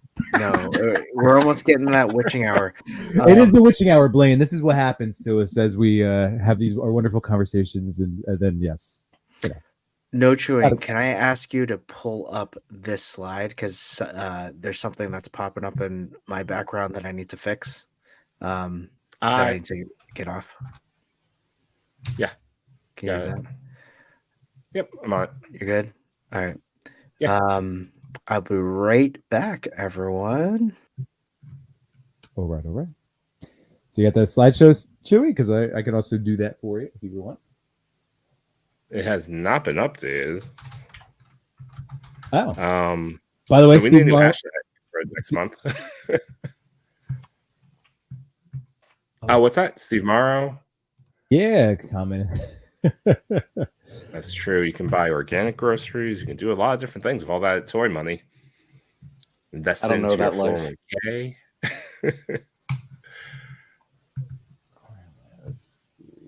Oh. Oh yeah.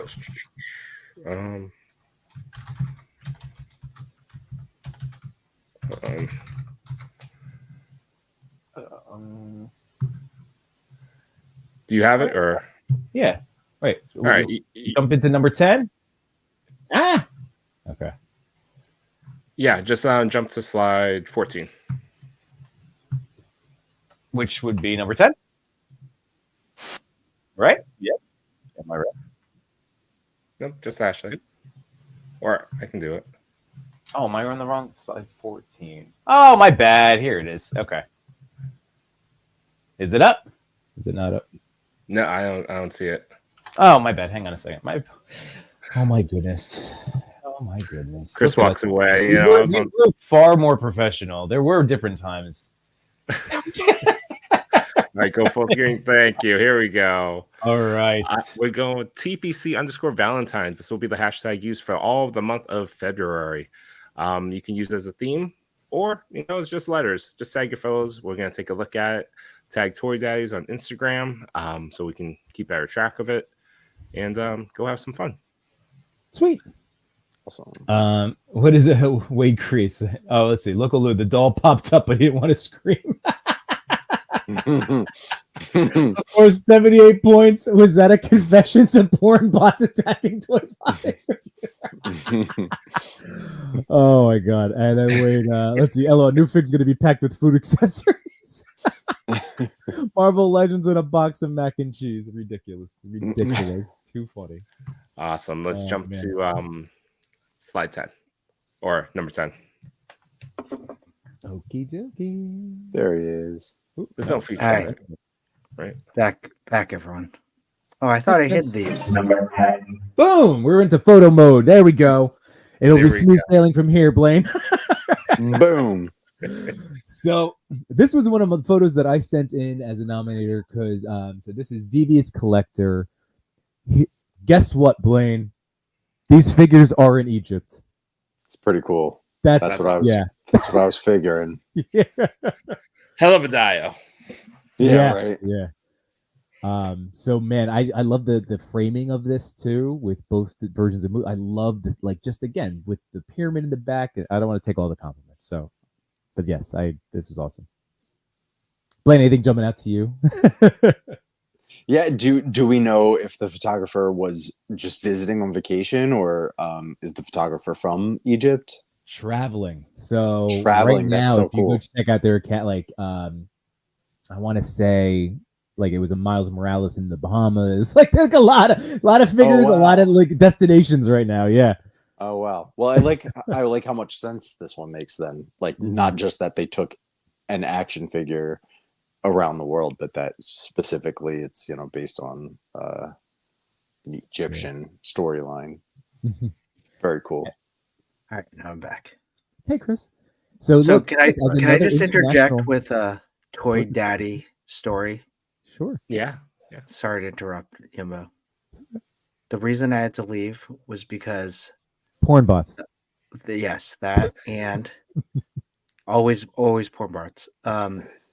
But the smoke detector battery thing went off. And I was like, where is this? Where is it? And it happened to be in my kid's room, of course. So I had to take it down. And then I came back on the stream. And then guess what? Another one went off. Jeez. So then I had to try to find that one. So I guess I think I've changed all the batteries. Toy Daddy responsibilities, everyone. There you go. In the meantime, he threw them all into his backyard. Yes. Didn't even replace the batteries. So Chris, we were just saying, man, that this was taken in Egypt. How cool! And again, as a fellow international toy photographer, with bringing Laserman to Cuba, I thought you would appreciate the Yeah, no, definitely. all of it. Yeah. This is awesome. I mean, the scale, the thought of how these figures would scale with the pyramid in the background, that's perfect, really. And I wish I could have been there to be like, oh, I want to see if there were people around, if the tour group had already passed by them, or if everyone's like, all right, yeah, let's do the moonshot now. This is great. Yeah, man. So do we have answers? Oh yeah, sorry. Oh, it's okay. And while you're pulling those up, Local Lou said he thought you got taken by the doll. Your doll snatched. And he's a little disappointed that So it wasn't the doll. It wasn't the doll. So Devious says, I recently planned a trip to Egypt, my home country. I've traveled with my action figures before and enjoyed taking content in different places. This time around, I figured it would be super cool to bring my Moon Knight figure since he's a character with Egyptian roots, and I would be visiting the pyramids. I traveled around the pyramids with a camel and a tour guide. That's awesome. Looking for the most ideal spots to snap some pictures. I located a perfect spot with the sun high in the background, as well as the largest pyramid in the back. I found some high ground with rocks and was able to put the figures up, snap the perfect photo. It took a couple tries, but I eventually was able to snap a good shot with the scenery in the background and some museum type poses. What's making me happy in the Toy Pick community right now is simply becoming more involved with it. It's a great community with so much creativity, personalization, and friendliness. I found a lot of inspiration. I've learned a lot of neat tricks for content and poses, and I've developed some good relationships. Being featured in the TPC is a great example of that. My efforts were noticed and the community rooted for me. I love how the community comes together and allows people to share their creative ideas through toys. Absolutely. So cool. That was awesome. Congratulations. Loving it, loving it, loving it. And again, it's caught my eye immediately. So happy that it cracked the top 10. And here we go. With Number 9. Oh yeah. Oh man. Well, Blaine, I always like to defer to the guest, but I also don't want to put you on the spot. So it's up to you if something jumps out. But otherwise, we'll just is anything jumping out to anyone that wants to take the first stab at it? Literally. See? Yeah, there you go. Okay. You are on a show called The Toy Daddies. Nice. You did it. I like anytime I see a well done photo like desaturated, because I try and it looks terrible every time. I don't get how grayscale works. I guess I should go back and get a job in art or something. But that's what pops out to me. I just love kind of, and with the vignette, it kind of has like an antique look to it. Yes. I am surprised the posing they got from Wang, the tiger guy. He's really hard to pose because he's so stiff, but man, both poses really add dynamics to the photo. So yeah, I'm a big fan of even just like, I know it's probably digital with the additions of like the birds in the back, but I love their placement, and again adding to the framing of the two in the image. Yeah, it's a very nice touch. Captivating. As Sequential Plastic says, crazy shot, just gorgeous. 1/6 shooter. This is fantastic. And he said, man, this was only number 9. Yeah. So there you go, Lord. What is it? Bobasaurus. Lord Bobasaurus. Sir Trevor saying you deserved higher up the ladder. There you go. Wait, great. Yeah. Hysterical, man. Wang sometimes stiff. I didn't say it. I just want everyone to know. All behavior. So thank you, Wade. I mean, I knew when I said it, I was like, oh God. That was the next t-shirt. Please do that. Well, we do have answers. Yo, that's so cool. Sounds great. The story behind the image, Split the Bounty. Is Mando and another bounty hunter in my mind? Are they in competition? Are they allies? It's up for you to decide. I love the samurai theme plus the sci-fi fantasy elements. Using Tamashii Nation's Mando and Maestro Union's Blade Master was an awesome combo in my head, and I had to put them together in a scene. What's making me happy right now in the toy community is that there's so much inspiration amongst all the artists. Everyone is great at something, and that something can't be replicated by anyone else. And that positivity goes a long way. Awesome. Very cool. And yeah, there we go. Ooh, dope shot mixing figures is always fun, even black and white. No Fate. What is that? Mauricio? Really like this. Reminds me of Akira. Was it Kurosawa movies or those samurai photos from the 1800s? That's awesome. Wade, was it my unofficial shot? I got thank you, Wade. Thank you. And yeah, Trevor's just going for it. Hashtag Team Heat, Trev.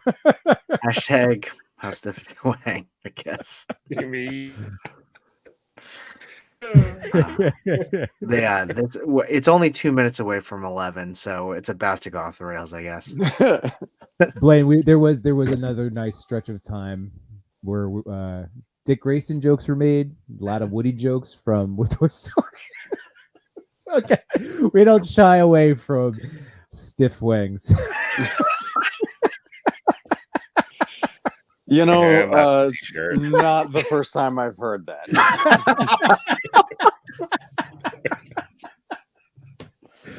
Oh God, too funny. All right, I forgot I'm controlling the slideshow. Here we go. Number 8. Number 8. Move on. Oh, Olivier Mortier. He's so great. He's on fire lately, posting like Yeah. multiple times a day with this is a Back to the Future shot, but normally his bread and butter is Disney photos, Disney. either Oh, in his wow. home or in the wild. Hey, I see NECA. That is a NECA. I'm actually like I'm trying to figure out what the clock is. Like, is that a? Should we hear the story first? Is this like a real like grandfather clock or something? That's a great, yeah. I bet it is. But Chris, Yeah. you have I think answers, it so might that's be. we could throw that in. It's a wonderful. We get to find out, guys. Oh yeah. We get to that's my like.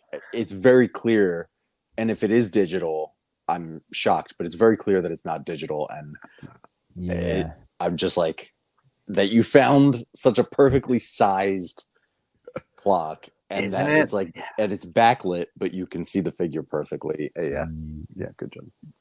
Did you like were you involved in any of the Back to the Future stuff? Just out of curiosity. I'm nope. sorry. I should have looked at my boxes. I'm sorry. No. Totally fine.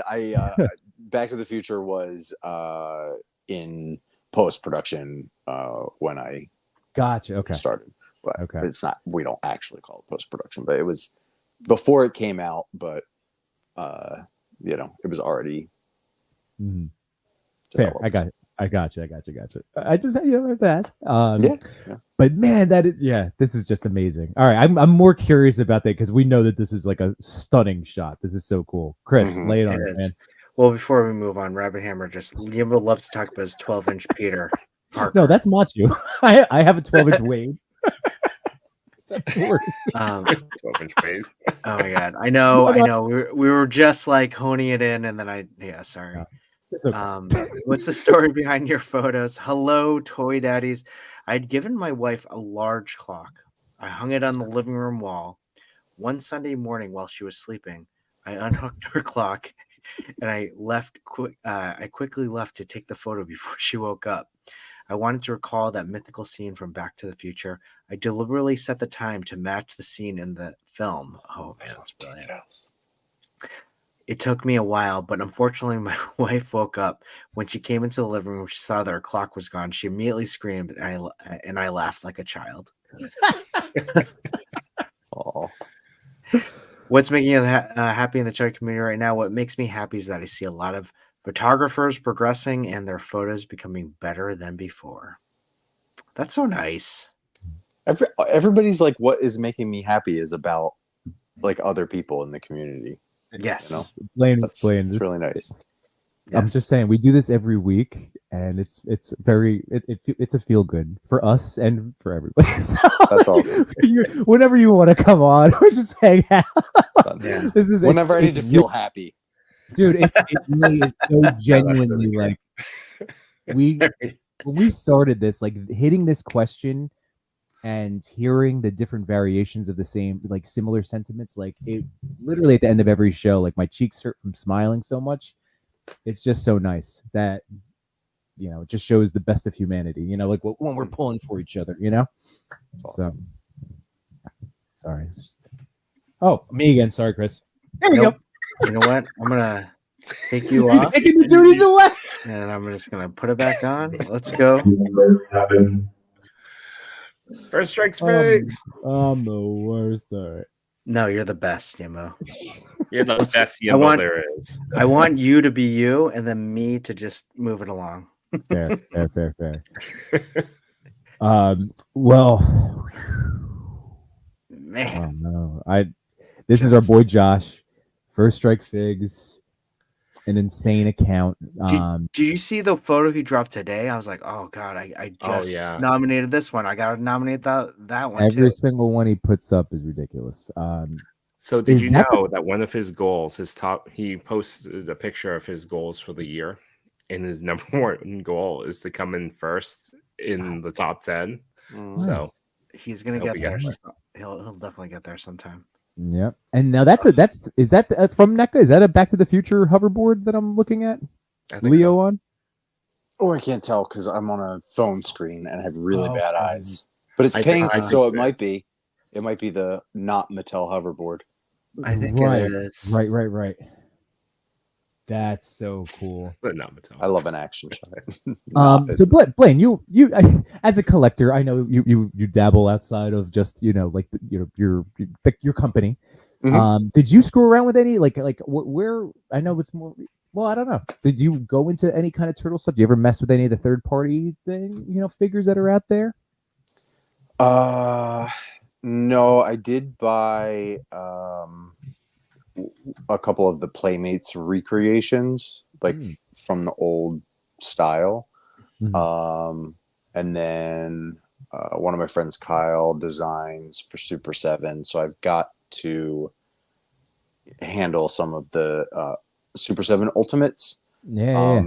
But I Turtles for me was mostly the movie. I watched the cartoon and I enjoyed it, but the movies the first two movies really resonated with me. And we make the movie figures. Yeah, right. No.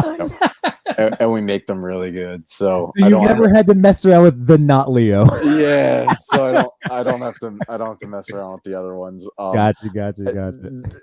I handled another one, the Best Action. Yeah. One of those just for, I guess Yeah. R&D. Right. So, yeah, but no, I haven't really purchased aside from the Playmates, and they were even the movie recreation because I loved those stupid, ridiculous toys from the 90s. Yeah. The big spots. I'm super interested in the Motu crossover turtles. Did you get those yet? Did you? I won them. They haven't shipped them out to me. Oh, okay. Nice. I can't wait to see those. Like what you do at the end. We have shoot. So No Fate. He goes, oh, the perfect crossover. First Strike killed it with this one. And then let's see. It's okay. Local Lou does confirm it is the NECA board. So there you go. Awesome. But yeah, I just love the composition of this.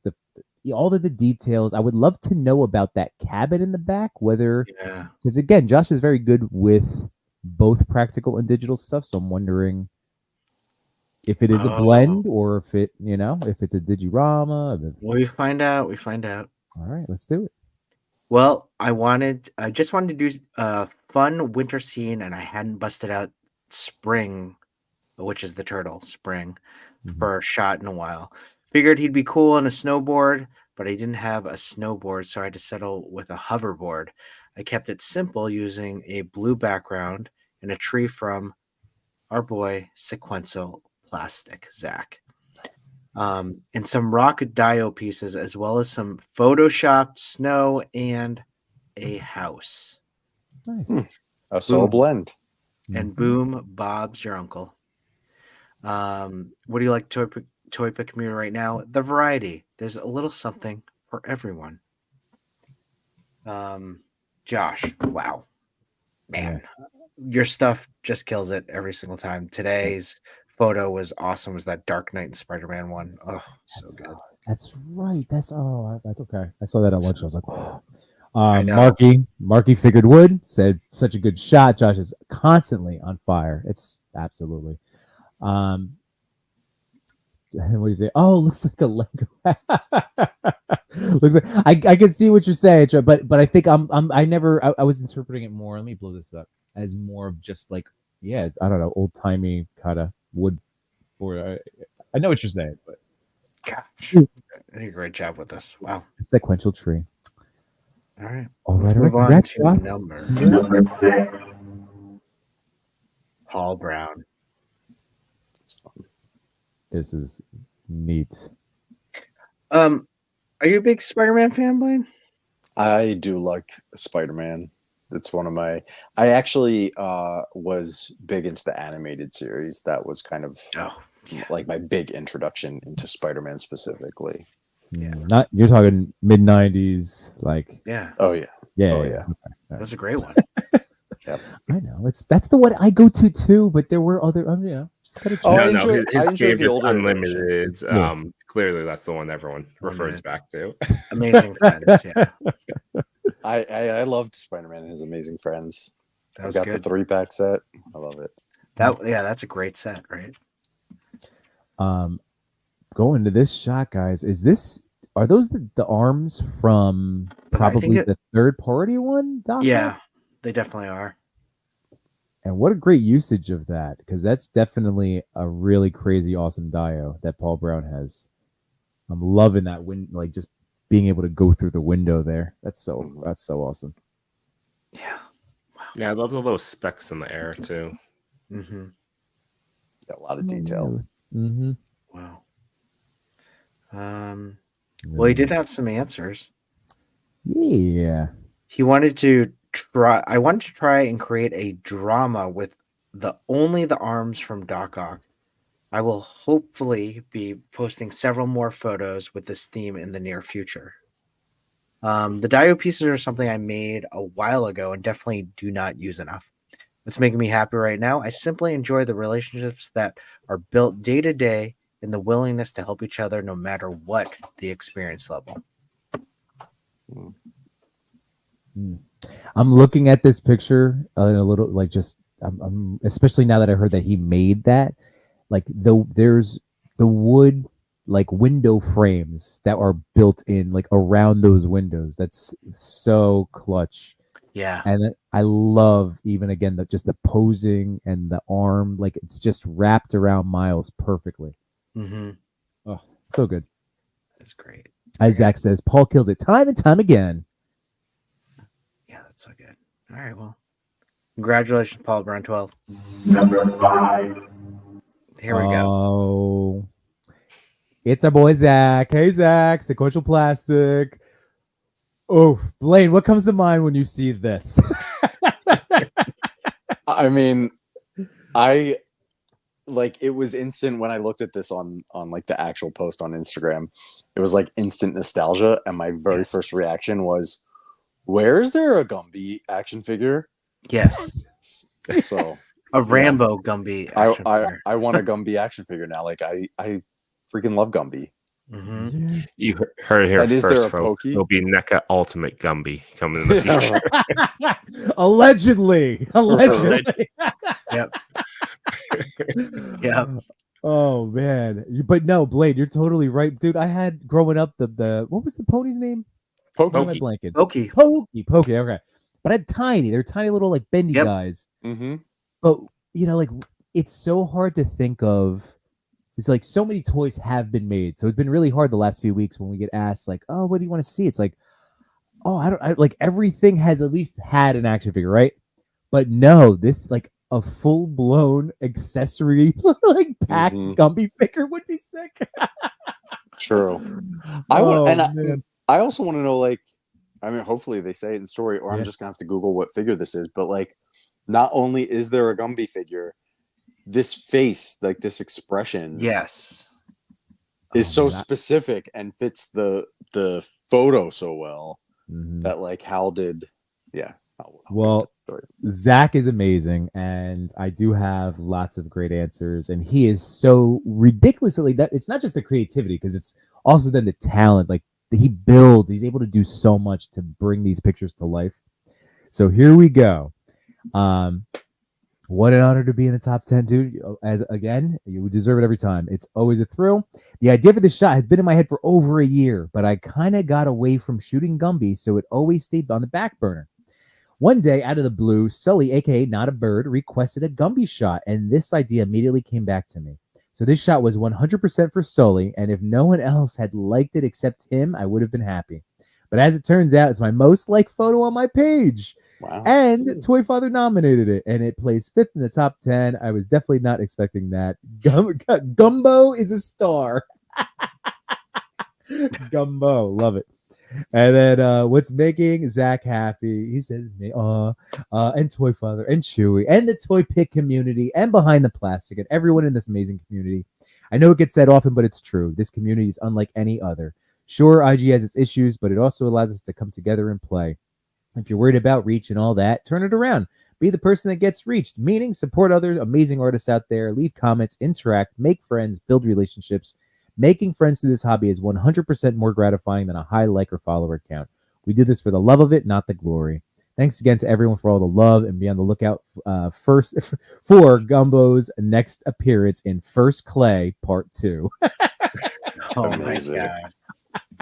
I was trying to Amazing. think, what is a clay version of First Bloods? Like, what could what could replace Bloods? First clay. Yeah, it's Well, gotta be. well said, Zach. That's probably the best articulated speech or way of saying like likes don't matter. It's if you really start thinking that way, then you're not going to enjoy this hobby. You're not going to enjoy the wonderful community that's out there. So be a supporter for everyone else. Like go out there and sometimes you don't have time. I get it, but even liking that one photo, that one day, that 1 minute that you get to go on Instagram and then putting a nice comment makes at least one person's day. So Yeah. The last week I was sparsely posting just with time because I do feel bad about like if I can't get my comments out there, just like sharing my love of people's photos or getting to reply but just so people know, even if I haven't responded, and it takes me like a week to get back, when I see that, like that comment means so much from, it's a wonderful thing. So again, I just, for me, I just like to support without looking for anything in return. And that's what keeps a smile on my face, is just trying to spread smiles on other people. yes. That makes sense, right? Okay. You got it, buddy. It's witching hour. All right. First mold, Digs Figs. What's up, Ryan? Solid. All right, let's move on to number 4. No Fate figures. Ooh. This photo. Oof. Yeah. Damn. So, Blaine, you're an X-Men fan. X-Men I'm Innovated. Yeah, I'm such an X-Men fan, and this one is just, I mean, look at it. It's just so good. Like it's like a scene from like an X-Men comic, Yep. So yeah. I'm so sad that I don't have like better ways to compliment it. It's just it's a comic panel. It's good. I mean, Well, it reminds me of the trading cards, like the type of artwork you would see there. Oh, that's so true. I'm super digging the red on Cyclops' shoulder off of the optic blast. I love the look of the all of the effects in this are ridiculous. Yeah. Mm-hmm. Jeez. The Nightcrawler. Oh man. Mm-hmm. Yeah, and I'm hoping we're gonna have some answers, but I also want to throw out the fact that like this, I think, is another combo because you have I'm pretty sure the ubiquitous diorama. Oh yeah. And then you have what I'm assuming is the HasLab Sentinel, right? With Willis. So then I thought it was forced perspective. Oh. But you're right, because I can't tell, and this is actually like a compliment. The effects and the photo, like everything looks the same, so it doesn't look like the special effects were superimposed on top of a toy photo. The figures themselves almost have this like comic booky, which I'm sure he did in post, this like comic booky look to them. Yeah. See, you know what else caught my eye too is when I realized at some point over doing this show that people will use the alternate heads of the Sentinel, right? Like as extra pieces in their shots. So like I'm assuming that's the disaster, right? The destroyed one, but then the fresh, clean one. Oh, just that's not a full figure, right? Probably just boop, the extra head sculpt in the back there. Yeah. Yep. Mm-hmm. Oh man, no Fate, dude, so good. Let me just see if I have some answers. Here we go. Yes, we do. Here we go. So my picture is part of a collaboration themed epic battle and was inspired by a comic book panel. There you go. I set out to create a shot where the character's powers illuminated the scene. The background was AI generated. Oh, all right. And put on a screen behind. I arranged the figures to create a sense of depth, leading the eye through the action. I also love this modular diorama that I can break down and rebuild as needed. The final image is a composite of dozens of photos, each with different lighting paths, which I layered in Photoshop to create the final look. And a bunch of power effects on top, of course. It was one of my most fun but frustrating and challenging shots for sure. Blaine, you ever set up something to that extent? Like, I know I haven't gone to that deep with all of the layers. I'm not saying you haven't. I just know I have. Digitally, I mean, I've done like layers like that to get the right lighting and stuff. I've set one like large scale photo up, but yeah, no, not the combination of setting up a large scale photo shoot and then on top of that taking a million photos of it. I can't imagine how long this took. Jeez. Yeah, this is fantastic. But don't use AI. That's my Blainer thing for the night. That has been a point obviously here, but we'll get to that. That'll be another little maybe we'll get to that later. Question 2. One of the things that I love most about the toy community is the sense of camaraderie and support. I've been photographing my toys for years, but I've never met so many passionate and talented people who share my interest. Everyone has been so welcoming and encouraging, and I'm grateful to share my work with them. Oh, that's so great. So No Fate Figures, thank you so much. Wonderful job. Seriously, this is crazy. Number 3. Oh, Shinra, man, this this gets me every time. Yeah, This what a silly mashup. It's perfect. It really It's so is. Alf.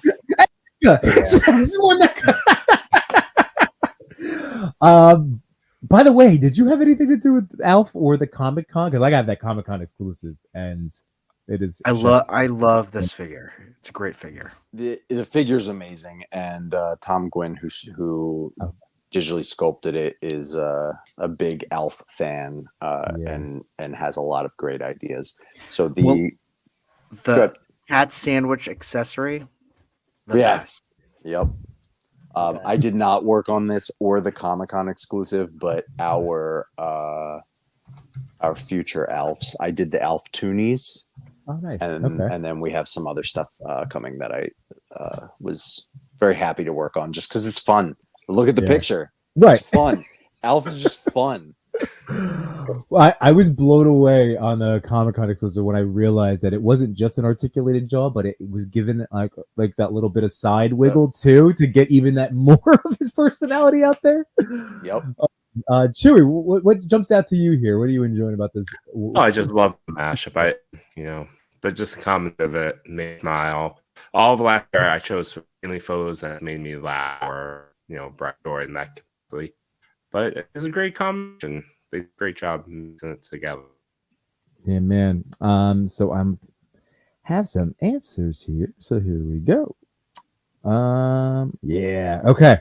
So all right. He took the inspiration from a cosplayer named Martin Refer.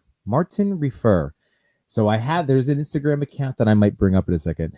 So he said, that's a guy, I like this concept, and asked him and I asked him if he wouldn't mind if I take a toy pick based on it. I love it because there's a perfect match of everything 80s. Oh my God, I do have to open this account. It's awesome. About the second point, I believe that my collab groups are making him happy. It's what keeps me coming back to Instagram. The algorithm and lack of engagement of followers tends to demotivate me, but my collab groups is from where I get the fun stuff.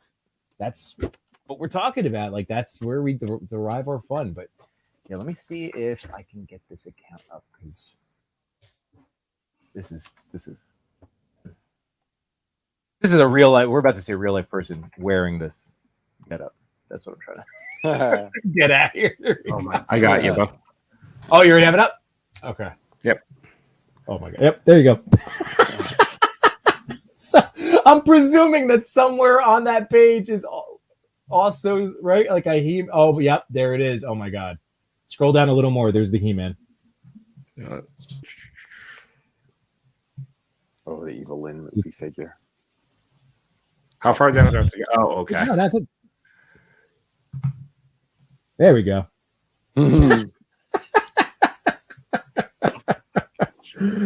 As No Fate says, so extra 80s. Oh, I love it. I love it. Totally 80s Alf is coming per Best Buy listing. Oh, Messi said this is perfect. Definitely my new screensaver. He Alf. Oh, this is too great. Local Lou says he needs an Alf in a spacesuit. Yeah, this is so great. So Shinra, congratulations, man. It was so great seeing you show up at number 3. And away we go. I'm not clicking, Chris. Hour away. Figured wood. Awesome. NECA. I see NECA. Oh man. Well, who wants to kick things off? There's a lot of just awesomeness here. Anybody? I mean, with the Fury, whatever, crocodile. Not Leatherheads.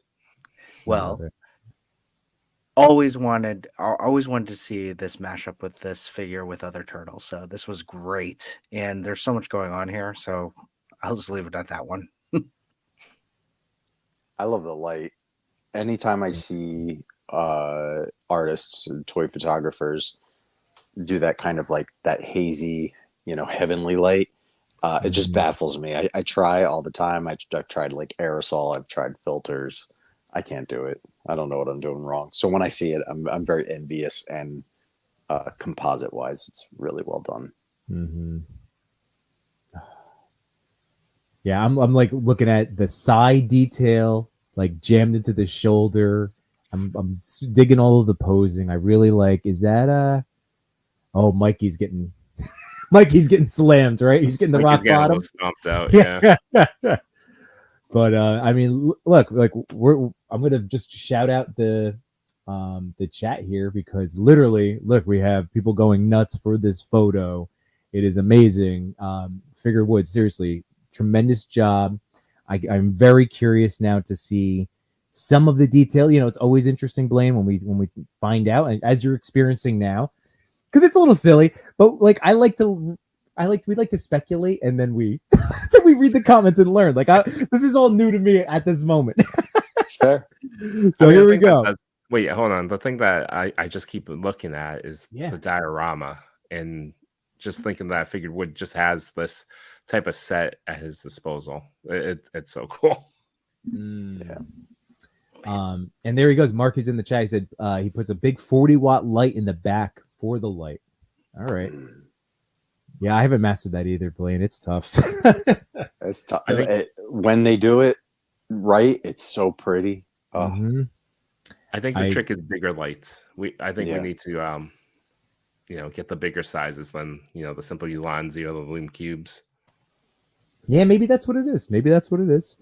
All right, so here we go. So my shot. There's another one, part of the epic battles with buddies in the Toy Syndicate. The only requirement was a fight with 4 or more figures.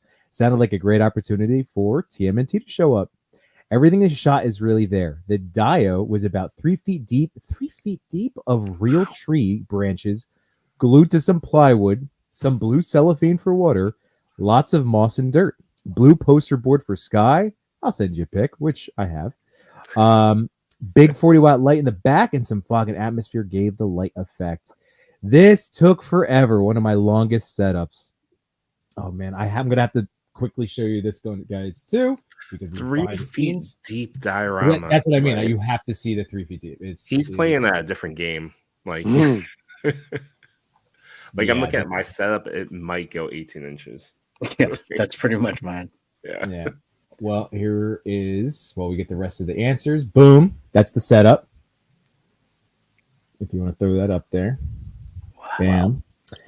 All right. So then what's making me happy in the community right now is my friends. So many friends. It's great. And it's awesome to see them get recognized. Oh, he was so close to first place. He was, only 2,200 likes behind. So this is what I'm reading the answers live. Unless they change their minds, I should be Mezco's Collector Spotlight this Friday. If people want to see my collection, they can check that out. That's awesome, Marky. Very cool. So that's going to be with awesome. Mezco's Collector Spotlight. But man, you killed this. Amazing. And as Zach said, Marky, you show off. Also, I like this comment. All this creativity from an accountant, Mark. I'm in finance too. Sorry, didn't mean to do that. Okay. And here we go, Blaine. Thank you again. Oh, I'm going to keep thanking you, but this is our number 1 photo from last Friday. Oh, wow. Hey, is it Taban Boys? Taban? Taban Toys. We do our best. We try. Taban Toys. Taban. All right. I love this shot, but who wants to go? I mean, I just have questions. How did he do that Sandman? Exactly. I just have questions. I just want to know. Yeah. I mean, I'm obviously assuming it had to be. It has to be layered, right, to get the sand. I'm sure he or she or they actually like exploded some sand to get that effect because it's way too realistic looking. But I can't pinpoint that Sandman, so Hot toy? Could it be a hot toy base? But I don't then- know. Like, It's Loco says it. oh, it is okay. Oh, Wow. So it's a Sandman. It's a Hot Toys base for Sandman, Yes, and then the figures 1/12 scale. that's got to make it be a even. legend. I think that's the final suit one. I think that's the final suit Spidey. If I'm That- not I don't think mistaken. that came out yet, did it? Yeah, I've got it. Oh, really? No, The final not suit? the figure arts. I think it's the Legends Tom, the new Tom, the one you Oh. just gave away. Oh, The one you- the legend. Yeah, I thought you the meant that was a hot toy. No, I think that this is like this is recreating that fight from the third movie where he's so just massive, or in the video game when he's a This gigantic. the Hot Toys that this is referring to is actually from Spider-Man 3. Mhm. So this is an old base, I would Yeah. assume. Yeah, and Oh, then it you is. You're drop right. the Legends figure right on there. Like, I mean, that was my impression. I'm very curious about the stuff, and I think we do have answers. But yeah, Zach said it. Unbeatable shot. Wade create. It's magic, probably. Local Loof. It was for the black suit Spider-Man. Yeah. And Wade create that did not help with my pronunciation, for the record. So, man, the black suit Hot Toys. Interesting. Yeah, I want that base. Now I want that base. Damn. All right. So let me eBay, right? that's the other part of where, as much as we try to talk about staying in lanes, we also enable the crap out of each other. Well, I'm looking at the picture and I'm looking at the base, and yeah, it's. I agree with the person that said it's magic because this picture makes it look incredible. So Teb, we have some extra goodies too that I need to show up here because this is going to be epic. Rolling for a treat. Hang on. Is it cake? It's another behind the scenes picture. But here's the thing. I was doing this, right? Like when you guys were talking about the sands, and Oh my God, I was just screwing around. But here we go. Are you sharing something or? yep. Throw it Okay. up. It was thrown. Wow. That's cool. Amazing. Oh man. That's Hell yeah. Oh, Winner, my winner God. right here. Incredible work. Wow. Oh, beautiful, beautiful, beautiful. All right, so these answers, here we go. At first, it was a bit complex to develop it since I started doing the scene from inside my house, but I didn't like the results. So later, I made the decision to leave my house and do it outside. Near where I lived, there was a building construction, and there was a lot of sand around it, a perfect place for the shot. Then came the most complicated part, generating the splash of sand to make it look as impressive and natural as possible. At a considerable distance, I set my camera and set it to 10 seconds per shot while trying to throw fists of sand to the figure to generate that dynamism.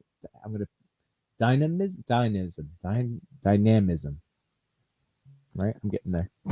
Yeah. And then what's making Seb happy is what's making me happy. The world are the results you get after the shots. Also, the freedom to express whatever you want. Woof! Killed it. Killed it. Yeah, it's a good one. Congratulations. This is a hell of a top 10. Blaine, thank you. I gotta tell you, I keep thanking you. Man, so cool. I didn't do any of it. Why maybe with your time and all that. Chewy, are we doing a fast pass? If you'd like to, give me a hashtag. Oh god, there's so many funny things there. Stiff wang. The pie cakin. Hashtag pie cakin. Oh, pie cake is a good one. How you spell wang? Hey, what W? So Blaine, what we do here, unless Chewy, you want to do it because you do it better than I do. the explanation. Yeah, absolutely.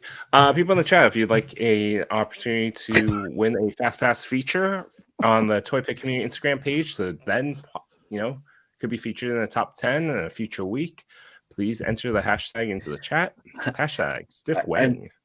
I'm just saying it is WENG, but is it? I was going by someone spelling it in the chat. All right, well.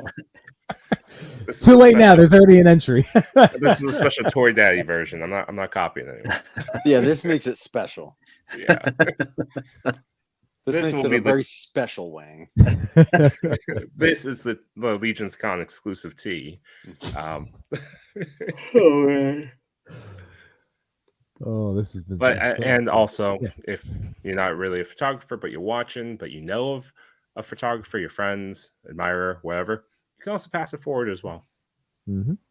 While these are coming in, I will quickly remind everybody, if you haven't, so this past weekend, I got to do a Royal Rumble watch along, which was a lot of fun with Chewy and Machu, and why am I blanking on names?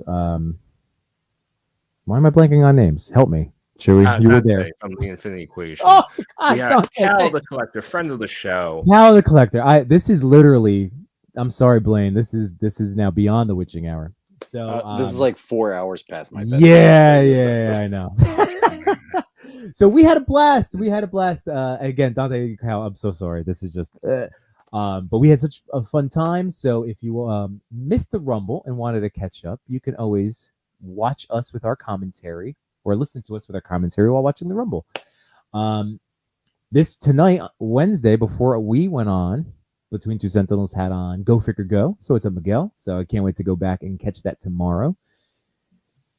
No Toy Talk this week because you were on vacation. Yep. But we're going to be reviewing Daredevil on Monday. Are you doing the director's cut?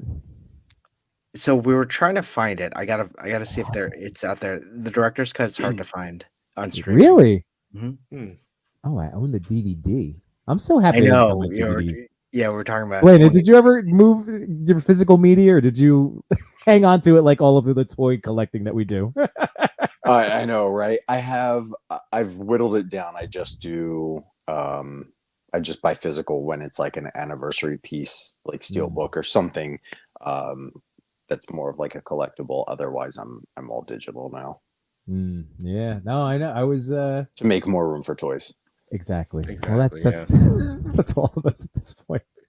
I remember living in Boston and going to Newbury Comics to sell I think I did it like 3 times, just like an office box worth of DVDs, but just to make space. But then there was like an equivalent, like 3 office boxes worth of toys in my closet in my 400 square foot apartment, being like, yeah, this all makes sense. Yep. Sounds about right. So Blade, what are the things, it comes up occasionally, especially in, when there was that initial, maybe it was when Meta launched a bunch of AI stuff, but that question would come up and we would, we just, again, talk about, because I feel like we can't shut anything away. We have to be open to ideas. But I know somebody like Trevor has made a really great point that like AI generated, like if it's, I think he said 20%. What was that the percentage that he was cool with? Like, and again, Trevor, I feel like is like a master photographer. So like if he's cool with 20%, I'm okay with it too. But that's the rule that we'll stick right. This is our Sir Trevor rule. 20 rule. The Trevor. Yeah. Rule.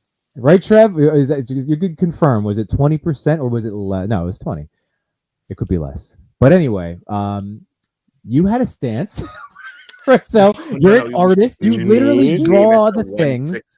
Me opinionated? No, so I mean, I think at the end of the day, as artists, we don't want formulas taking our work, right? Like, it's at the bottom line.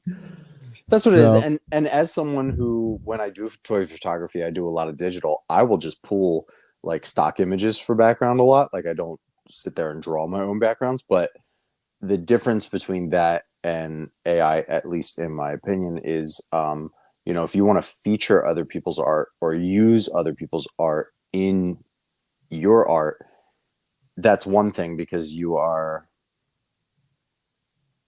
in a way, giving credit or paying homage. Like if I don't know who the artist is, I obviously can't tag them or whatever. Right. But you're not using a company that you have to pay for. You're giving them money to use a machine to steal a bunch of other art and make it something different. I think that's the big thing. And there are tools that make it great, and it's a great idea, but we are human beings, so anytime we have a great idea, we have to rip it apart and throw it back at people. So it's like what we do. So, you know, if we could find a way for people, you know, just like Shutterstock and what was the other one that is like all free? You know, there are sites where people give permission to use their photography or their drawings or, you know, whatever form of art. And I think that we could easily get to a place where, you know, AI can be generated from public domain art. And if we're not at that point, well, then we maybe shouldn't be using it yet.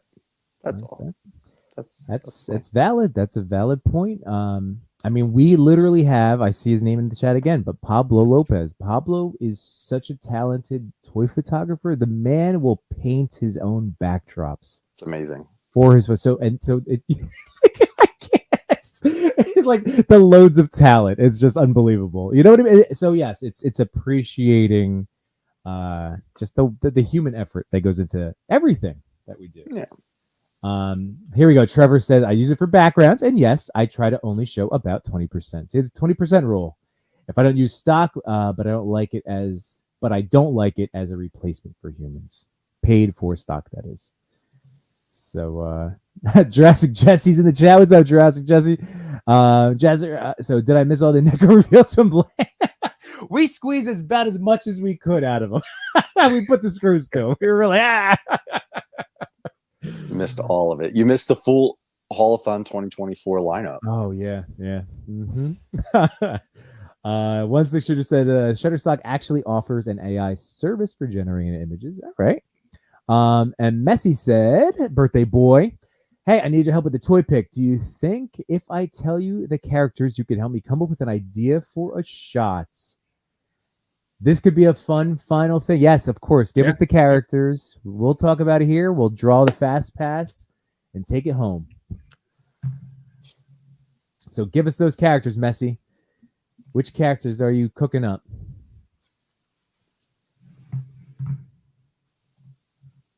All right. You want me to click the button? Yeah, and while that's happening, don't forget Wade Create reminding us, # we are Banksy. Art is art. That's one of our also running jokes, that toy photography, Blaine, is still very much an underground art form like graffiti was back in the 80s. Like we are growing. It's nice that companies are noticing and that, you know, like this, it is continuing in the last 4 years. It's definitely gained a lot of traction. But yeah, we're still small. So we got to just keep pressing along. But yeah, we're Banksy. That's our joke. All right, hitting the button. And don't forget, Messi, while this is beep boop bop bop.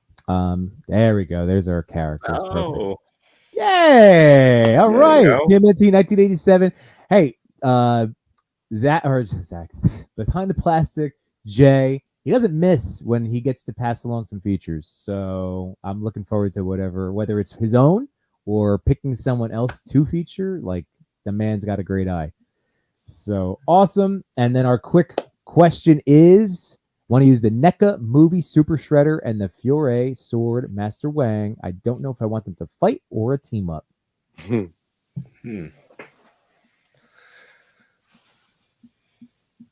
Their tag team name could be Shredded Wang. And there you go. It's a wrestling themed photo. Tag team champions of the world, Shredded Wang. Shredded. Wait, anything coming to mind? Or are we all in like our brains are mush mode right now? Now all I can think of is Lorena Bobbitt after Shredded Wang. Oh God. Oh. Oh my goodness. The Oh, things Lord. that actually hung around in the news cycle before the internet. Yeah, right. Like, oh my god. I Crazy. got a great one actually. So if you Unite my toy collectors, photographers, and more. We had some fun tonight, but we're out of pictures to explore. We thank you for your time. It was nothing but sublime. Though it's time to go to bed, don't be filled with dread. Because next week we'll be right here. Your toy daddies will appear to bring you joy and laughter every night and here on after.